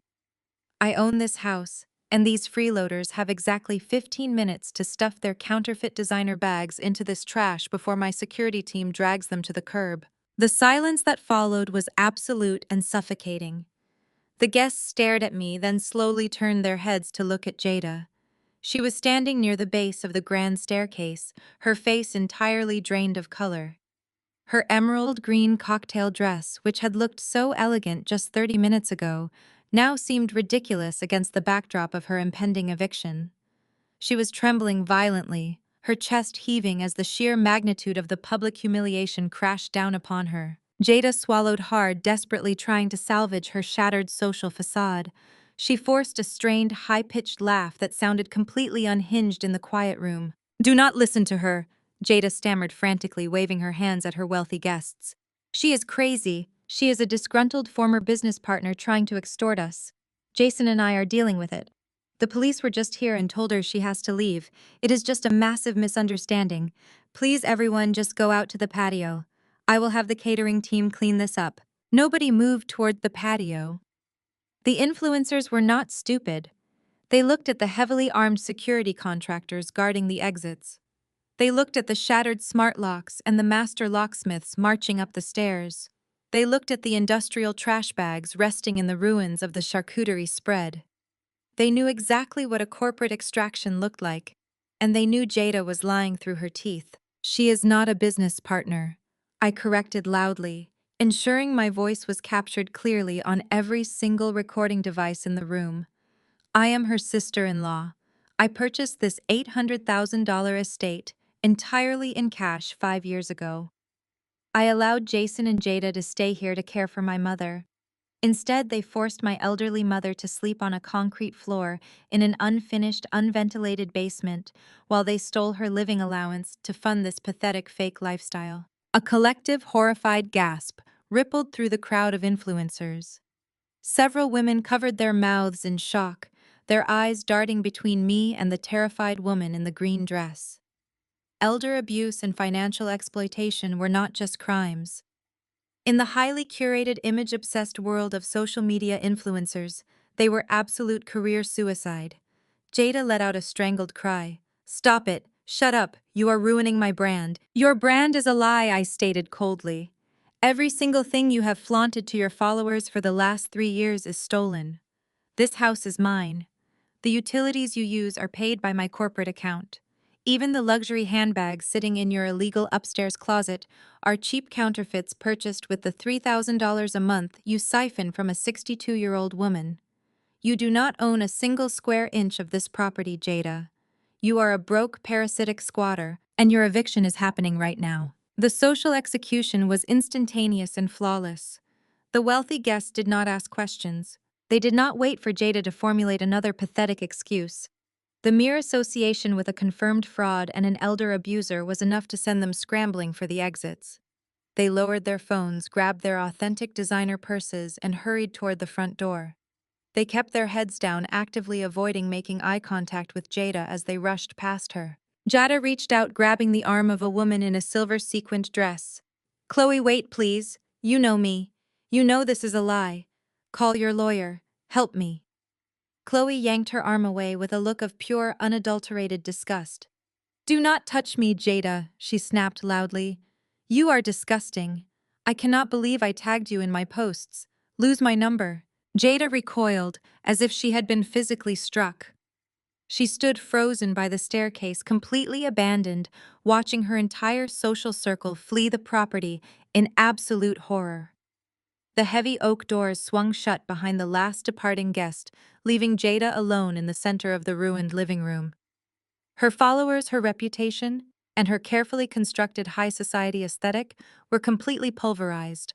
I reached out, ripped a single black trash bag from the perforated roll, and threw it hard across the room. The plastic caught the air, billowing out and landing directly at Jada's designer heels. 14 minutes left, I reminded her softly. "Start packing." The heavy oak doors clicked shut behind the final fleeing guest, sealing the mansion in an oppressive, vibrating silence. Jason had been standing near the formal dining room entrance, completely paralyzed during my entire confrontation with Jada. He had watched his carefully curated social network evaporate. He had watched the wealthy elite he so desperately tried to impress look at his wife with absolute unfiltered disgust. His fraudulent empire was reduced to a pile of scattered cheese and a roll of industrial trash bags. The silence did not last long. A low, guttural sound clawed its way out of Jason's throat. It was not a word. It was a raw, primal noise born from the total annihilation of his masculine pride. His face, previously pale with terror, flooded with a dark, violent crimson. The veins in his neck bulged against the collar of his expensive linen shirt. His hands curled into tight, shaking fists at his sides. "You ruined me!" Jason snarled, his voice vibrating with a dangerous, unhinged intensity. "You completely ruined me." I did not take a single step back. I stood my ground next to the ruined charcuterie table. "You ruined yourself the second you forced Helen into a concrete basement," I replied, my tone razor sharp. "I just turned on the lights so everyone else could see the rot." That was the breaking point. The last remaining shred of Jason's self-control snapped with an audible, violent fracture. He let out a deafening roar of pure, unfiltered rage. He lowered his head, squared his broad shoulders, and launched his entire body weight forward. He charged directly at me across the imported marble floor, his eyes wild and completely devoid of reason. He fully intended to physically destroy the woman who had just dismantled his fake reality. He never even made it past the center of the living room. The private security contractors I had hired were not standard guards. They were highly trained tactical specialists, heavily vetted professionals, accustomed to extracting volatile assets from highly hostile environments. They had been standing perfectly still, blending into the perimeter, but their eyes had been tracking Jason's escalating aggression from the very beginning. The moment Jason's muscles tensed for the charge, the two contractors closest to the grand staircase moved with terrifying synchronized speed. They collapsed the distance between themselves and my brother in a fraction of a second. Jason was a large man, fueled by explosive, desperate adrenaline, but he was absolutely no match for military-grade tactical training. The first contractor intercepted him mid-stride, dropping his shoulder and driving his heavy Kevlar vest directly into Jason's chest. The brutal impact knocked the breath completely out of Jason's lungs. The second contractor moved simultaneously, sweeping Jason's legs out from under him with a vicious, precise kick. Jason crashed face first into the solid hardwood floor with a sickening, heavy thud. The sound of his expensive linen suit tearing echoed sharply in the large room. Before Jason could even attempt to gasp for air or thrash against the floorboards, both massive contractors were entirely on top of him. One contractor drove his heavy tactical boot squarely between Jason's shoulder blades, pinning his torso flat against the ground with crushing, immovable force. The second contractor grabbed both of Jason's flailing arms, wrenching them violently behind his back. The sharp mechanical ratcheting sound of heavy-duty zip ties securing his wrists sliced through the chaotic air. Jason let out a muffled, agonizing groan as his face was pressed relentlessly into the polished wood. He thrashed his legs, trying desperately to break free, but a third contractor calmly stepped forward and planted his heavy boot directly on the back of Jason's knees, completely neutralizing his lower body. In less than 4 seconds, the violent charging threat was reduced to a helpless, immobilized prisoner pinned to the floor of his own perceived castle. Jada shrieked a high-pitched, hysterical wail of absolute horror. She dropped to her knees near the staircase, reaching out toward her husband, but too terrified of the armed men to actually intervene. "Jason, let him go. You are hurting him," Jada screamed, tears ruining her carefully applied makeup. "Stand down and step back," the lead contractor commanded, pointing a single gloved finger directly at Jada. His voice was a deep, unforgiving rumble that commanded absolute compliance. "Do not interfere with the restraint." Jada scrambled backward, pressing her back flat against the wall, hyperventilating as she watched her husband struggle helplessly against the tactical team. I did not flinch during the entire altercation. I did not scream, and I did not panic. I simply watched the brutal, efficient neutralization of the man who had stolen my mother's money and dignity. I walked slowly around the ruined charcuterie table and stood directly over Jason. I looked down at his face, currently mashed against the hardwood, spit and sweat pooling near his mouth. He glared up at me, his eyes burning with a mixture of immense pain and impotent fury. "You are going to jail for this, Nora!" Jason spat through gritted teeth, struggling against the heavy boot pressing into his spine. "You cannot just have your hired thugs assault me in my own house." I reached into the pocket of my oversized hoodie and retrieved my smartphone. I looked down at him with an expression of absolute Arctic indifference. "It is not your house," I reminded him softly. "And they did not assault you. They intercepted an active, violent threat against the legal property owner. You just committed a severe criminal offense in front of 4 highly trained professional witnesses. I am not the one going to jail tonight, Jason." I unlocked my phone and opened the keypad. For the second time that evening, the emergency dispatch number was dialed from inside the estate. But unlike Jada's hysterical, fabricated performance from an hour ago, my call was completely legitimate, entirely justified, and backed by undeniable physical evidence. I pressed the call button and raised the phone to my ear. The dispatcher answered almost immediately. 911, what is your emergency? Yes, I need to report an active violent assault at a residential property in Alpharetta. I stated, my voice perfectly calm, steady, and projecting absolute authority. The dispatcher asked for the address, and I provided it without hesitation. The assailant charged at me with the intent to cause severe bodily harm. I have private security contractors on site. They have successfully intercepted the attacker and currently have him physically restrained on the floor. Is anyone injured? The dispatcher asked, her tone shifting into protocol mode. The attacker was taken down forcefully during the intercept, I replied, looking directly at Jason's bleeding lip where it had struck the hardwood. He is fully immobilized with zip ties, but he is still highly agitated. We need officers dispatched immediately to take him into official custody. Please note that this individual previously filed a false police report at this exact address earlier today. We have the responding officers' names on record. The dispatcher confirmed the information and assured me that multiple patrol units were already en route. I ended the call and slipped the phone back into my pocket. I looked back down at my brother. His arrogant fury was beginning to crack, slowly replaced by the dawning, terrifying realization of what an active assault charge actually meant. "You have approximately 4 minutes before the police arrive," I told Jason, my voice echoing coldly over his ragged breathing. "I highly suggest you spend that time thinking very carefully about how you are going to explain this to the arresting officers, because your fake influencer aesthetic and your leased BMW are not going to save you from a felony conviction." The wail of police sirens returned to the neighborhood, piercing the thick Georgia night for the second time in less than 2 hours. Red and blue lights flooded the massive front windows, reflecting off the shattered remains of the smart lock. The heavy oak doors, now permanently unsecured, swung wide open. The same two Alpharetta patrol officers who had responded to Jada's false report earlier stepped into the foyer. Their hands rested immediately on their holsters, their tactical training taking over as they rapidly assessed the chaotic scene before them. They saw the four massive private security contractors standing like stone statues. They saw Jada weeping hysterically against the wall in her ruined emerald dress. And they saw Jason, the man who had confidently lied to their faces just an hour ago, pinned face down on the imported hardwood floor, with a tactical boot pressed firmly between his shoulder blades. "Officers," I said, my voice cutting cleanly through the thick tension. "Thank you for returning so quick." The individual on the floor initiated an unprovoked, violent physical assault against me. My security team intercepted him before he could make contact. The lead officer signaled to the contractors. The massive guard stepped off Jason's back, hauling my brother up by his zip-tied wrists.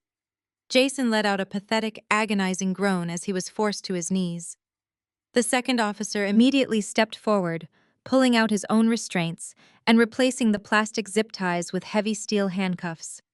The sharp metallic click of the cuffs locking into place was the most deeply satisfying sound I had heard all day. "He attacked her," Jada sobbed, abandoning her husband and trying to rush forward to plead her own innocence. "But she provoked him. She destroyed my party. She is tearing up our beautiful house." "Ma'am, step back immediately," the second officer ordered, putting out a stiff, unyielding arm to halt her frantic advance. "Your husband is currently being detained for attempted assault.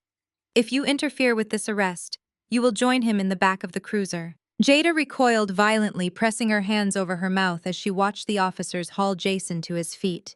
His tailored linen suit was torn, his lip was bleeding freely onto his collar, and his arrogant facade was completely pulverized. He looked at the lead officer with desperate, pleading eyes. "Officer, please!"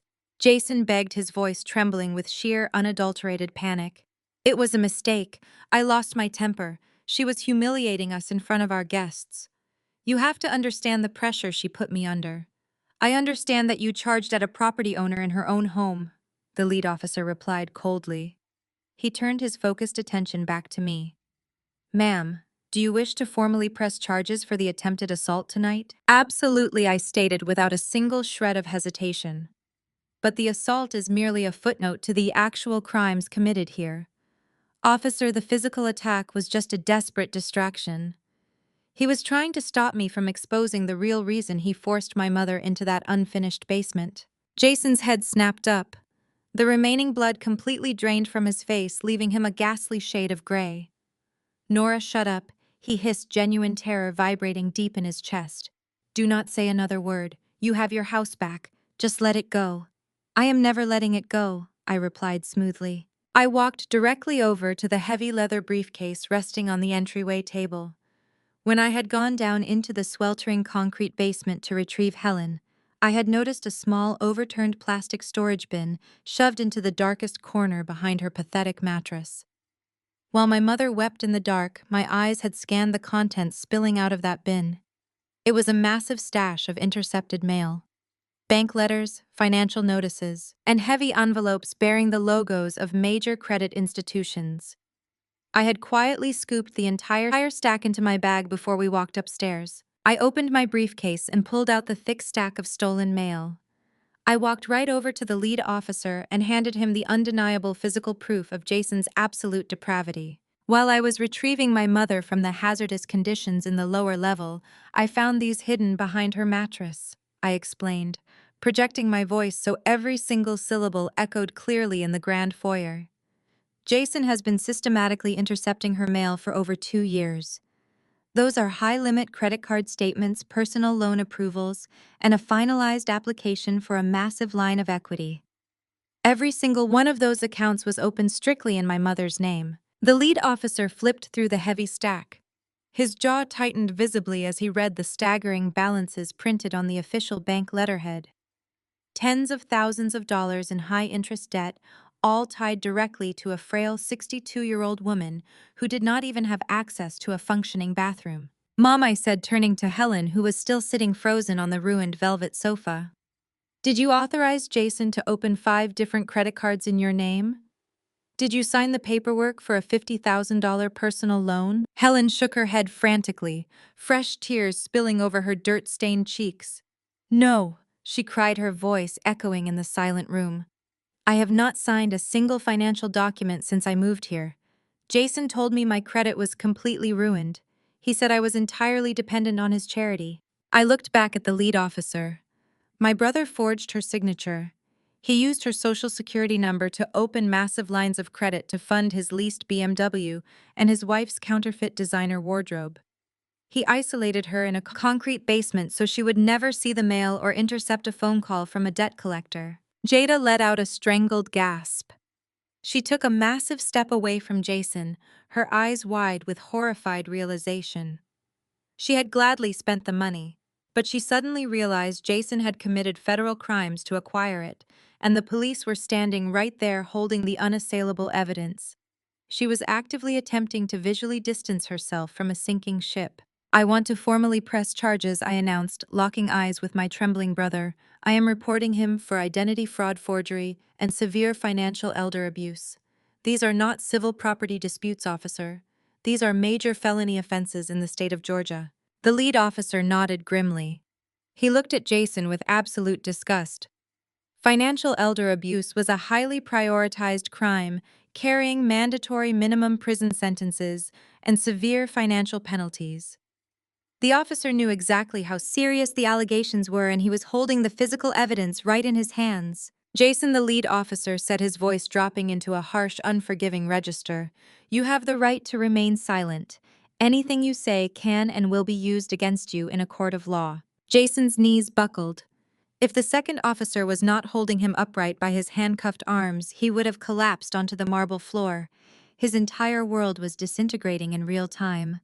The eviction was bad, the assault charge was worse, but identity fraud and elder abuse meant federal investigations, massive restitution, and years in a state penitentiary.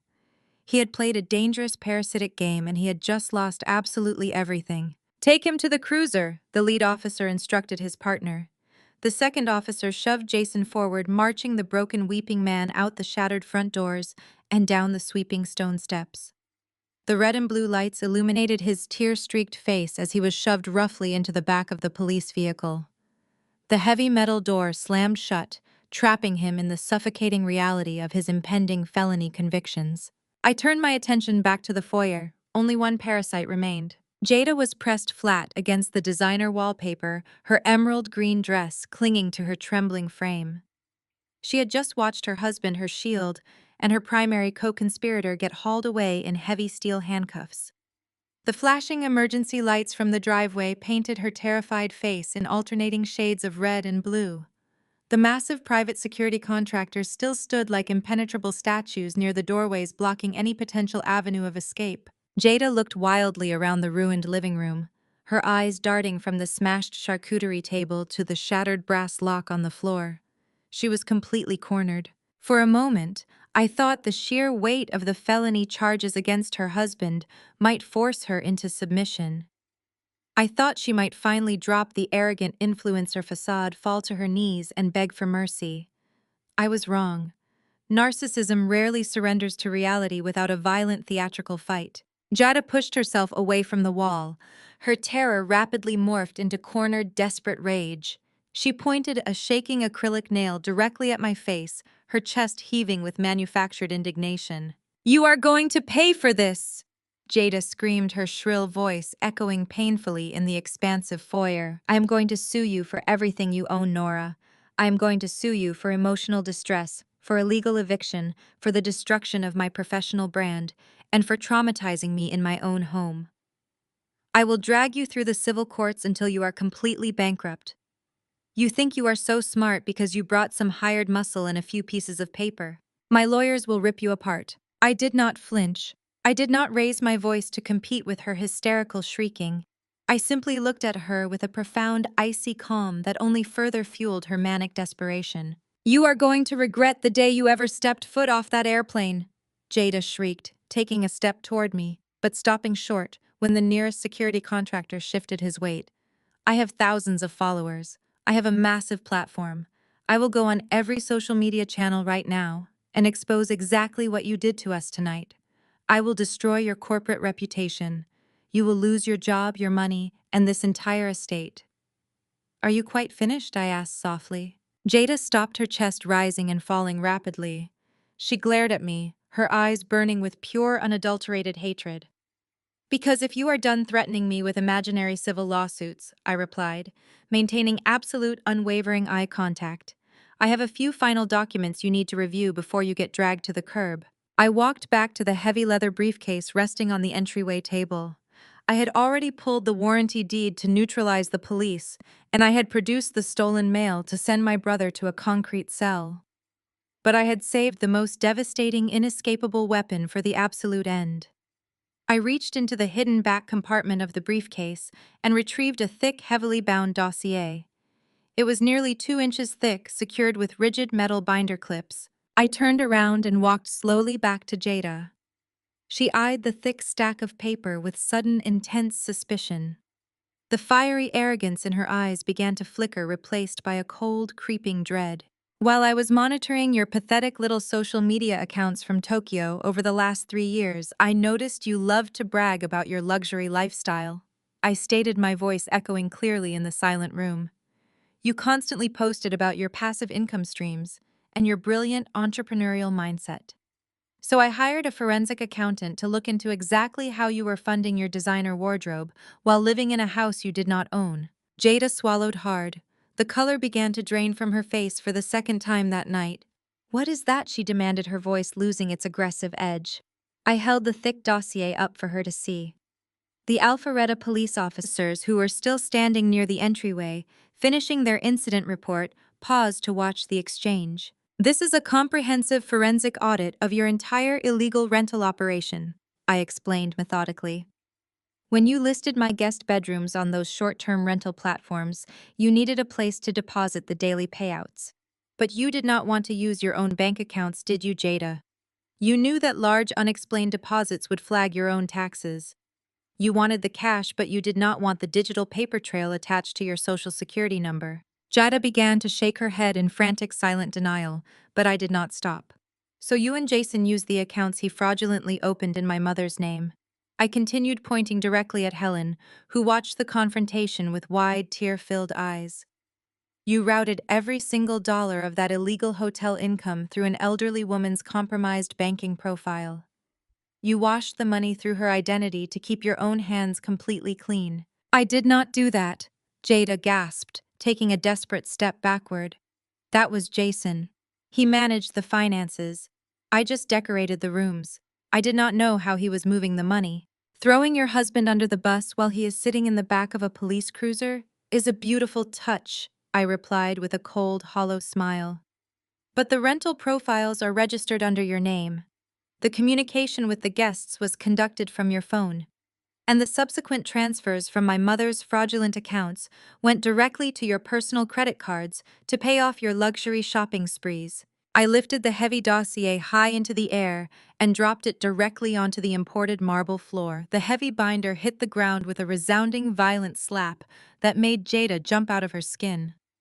The papers spilled out across the floor, displaying hundreds of printed transaction logs, reservation receipts, and highlighted bank transfers. You mud. $80,000 a year for 3 years on my property, routing it through my mother's compromised accounts to avoid taxes. I announced, my voice ringing with absolute, undeniable finality. I sent this entire dossier to the IRS Criminal Investigation Division 3 hours ago. Have fun fighting a federal tax evasion indictment. The words struck her with the force of a physical blow. A local police dispute was one thing, a civil eviction was another. But the IRS Criminal Investigation Division was an entirely different universe of destruction. The federal government does not negotiate. They do not care about social media influencers. They freeze assets, they seize property, and they issue federal prison sentences with a near-perfect conviction rate. Jada stared down at the scattered papers on the marble floor. Her chest heaved. She opened her mouth to speak, but her vocal cords completely failed her. The sheer crushing reality of a federal indictment short-circuited her entire brain. Her knees buckled under the weight of the impending disaster. She collapsed onto the floor right next to the scattered bank records, her expensive emerald dress pooling around her. She buried her face in her hands and let out a broken, agonizing wail. The arrogant, wealthy socialite was completely dead. All that remained was a terrified, sobbing criminal who finally realized she had absolutely nowhere left to run. The wailing sirens outside briefly flared to life before settling into a low, rhythmic growl. I turned away from Jada's crumpled form on the floor and walked toward the massive front windows. Outside, the scene was playing out exactly as I had orchestrated. Jason was fighting the officers. He dragged his feet across the pristine concrete of the driveway, refusing to walk on his own.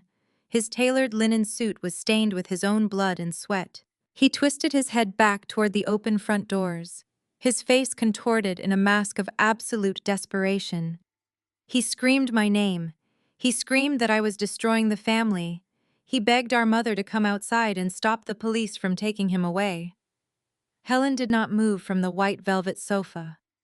She simply stared straight ahead, finally liberated from the psychological prison he had built around her. The lead officer shoved Jason roughly into the back of the patrol cruiser. The heavy metal door slammed shut, instantly severing his pathetic cries. The police vehicle shifted into gear and rolled slowly down the long driveway, carrying my brother toward a federal holding cell and a future completely devoid of the luxury he had stolen. I walked back to the center of the living room. Jada was still on her hands and knees, staring blankly at the scattered financial documents that detailed her federal crimes. I looked down at her with absolute indifference. The private security contractors stepped forward, their massive frames casting long shadows over her trembling body. I pointed to the heavy roll of industrial black plastic trash bags resting on the ruined charcuterie table. "Your 15 minutes are up," I announced, my voice slicing through her panic. "Start bagging your trash. You are leaving this property right now." Jada let out a broken, pathetic whimper. She scrambled to her feet, her emerald green cocktail dress snagging on her knees. She stumbled toward the grand staircase, followed closely by 2 armed contractors. For the next 10 minutes, the house echoed with the frantic sounds of a collapsing empire. Jada desperately stuffed her counterfeit designer purses, her cheap shoes, and her ruined makeup into the thick black plastic bags. She cried uncontrollably, pleading with the silent security guards for more time, begging them to let her call a lawyer. They did not utter a single word in response. When her arms could hold no more, the contractors physically corralled her back down the stairs. She was dragging 4 massive, bulging black garbage bags behind her. I stood on the front porch, the oppressive Georgia heat having finally surrendered to the cool, pitch-black night. Jada stumbled out the front doors. She looked at me one last time, her eyes pleading for a mercy she had never once shown to my mother. I offered her nothing. The security contractors flanked her, forcing her to walk down the long, winding driveway. The gravel tore at the thin material of her expensive heels. One of her shoes snapped completely, forcing her to limp unevenly. The heavy black trash bags dragged across the pavement, tearing open and spilling her fake luxury items into the dirt. She did not stop to pick them up. She just kept limping, crying hysterically into the darkness. I walked down the driveway behind the security team, watching her miserable retreat. We reached the massive wrought iron gates marking the property boundary. The contractors stepped aside, forcing Jada to cross the threshold onto the public street. She turned around, clutching a torn garbage bag to her chest, mascara running down her face in thick, dark streams. "Nora, please," Jada begged, her voice barely a whisper. "I have nowhere to go. My bank accounts are frozen. I do not have a car. Please do not lock me out here in the dark." I reached out and pressed the heavy steel button on the electronic control panel. The massive iron gates groaned to life. They swung shut with a heavy metallic clang, locking together with a resounding permanent snap. I turned my back on her sobbing form and walked up the driveway toward my home. The sun rose over Alpharetta the next morning, casting a warm golden glow across the manicured lawns. The estate was completely silent. There were no arrogant influencers recording videos in the foyer. There were no illegal transient guests banging on the doors. There was no screaming, no manipulation, and no fear. I stood in the custom chef kitchen, brewing a pot of fresh coffee. The aroma filled the pristine air.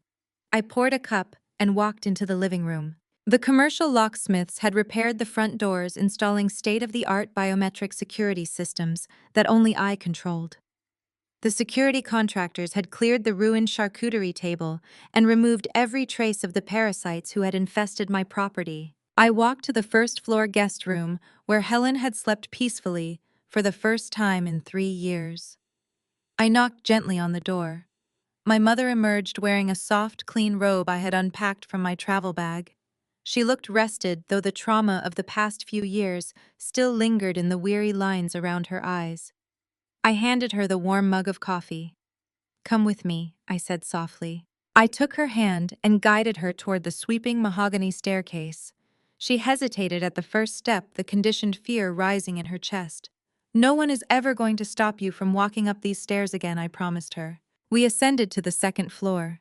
The security team had worked through the night dismantling Jada's absurd filming studio and hauling the industrial clothing racks to the curb.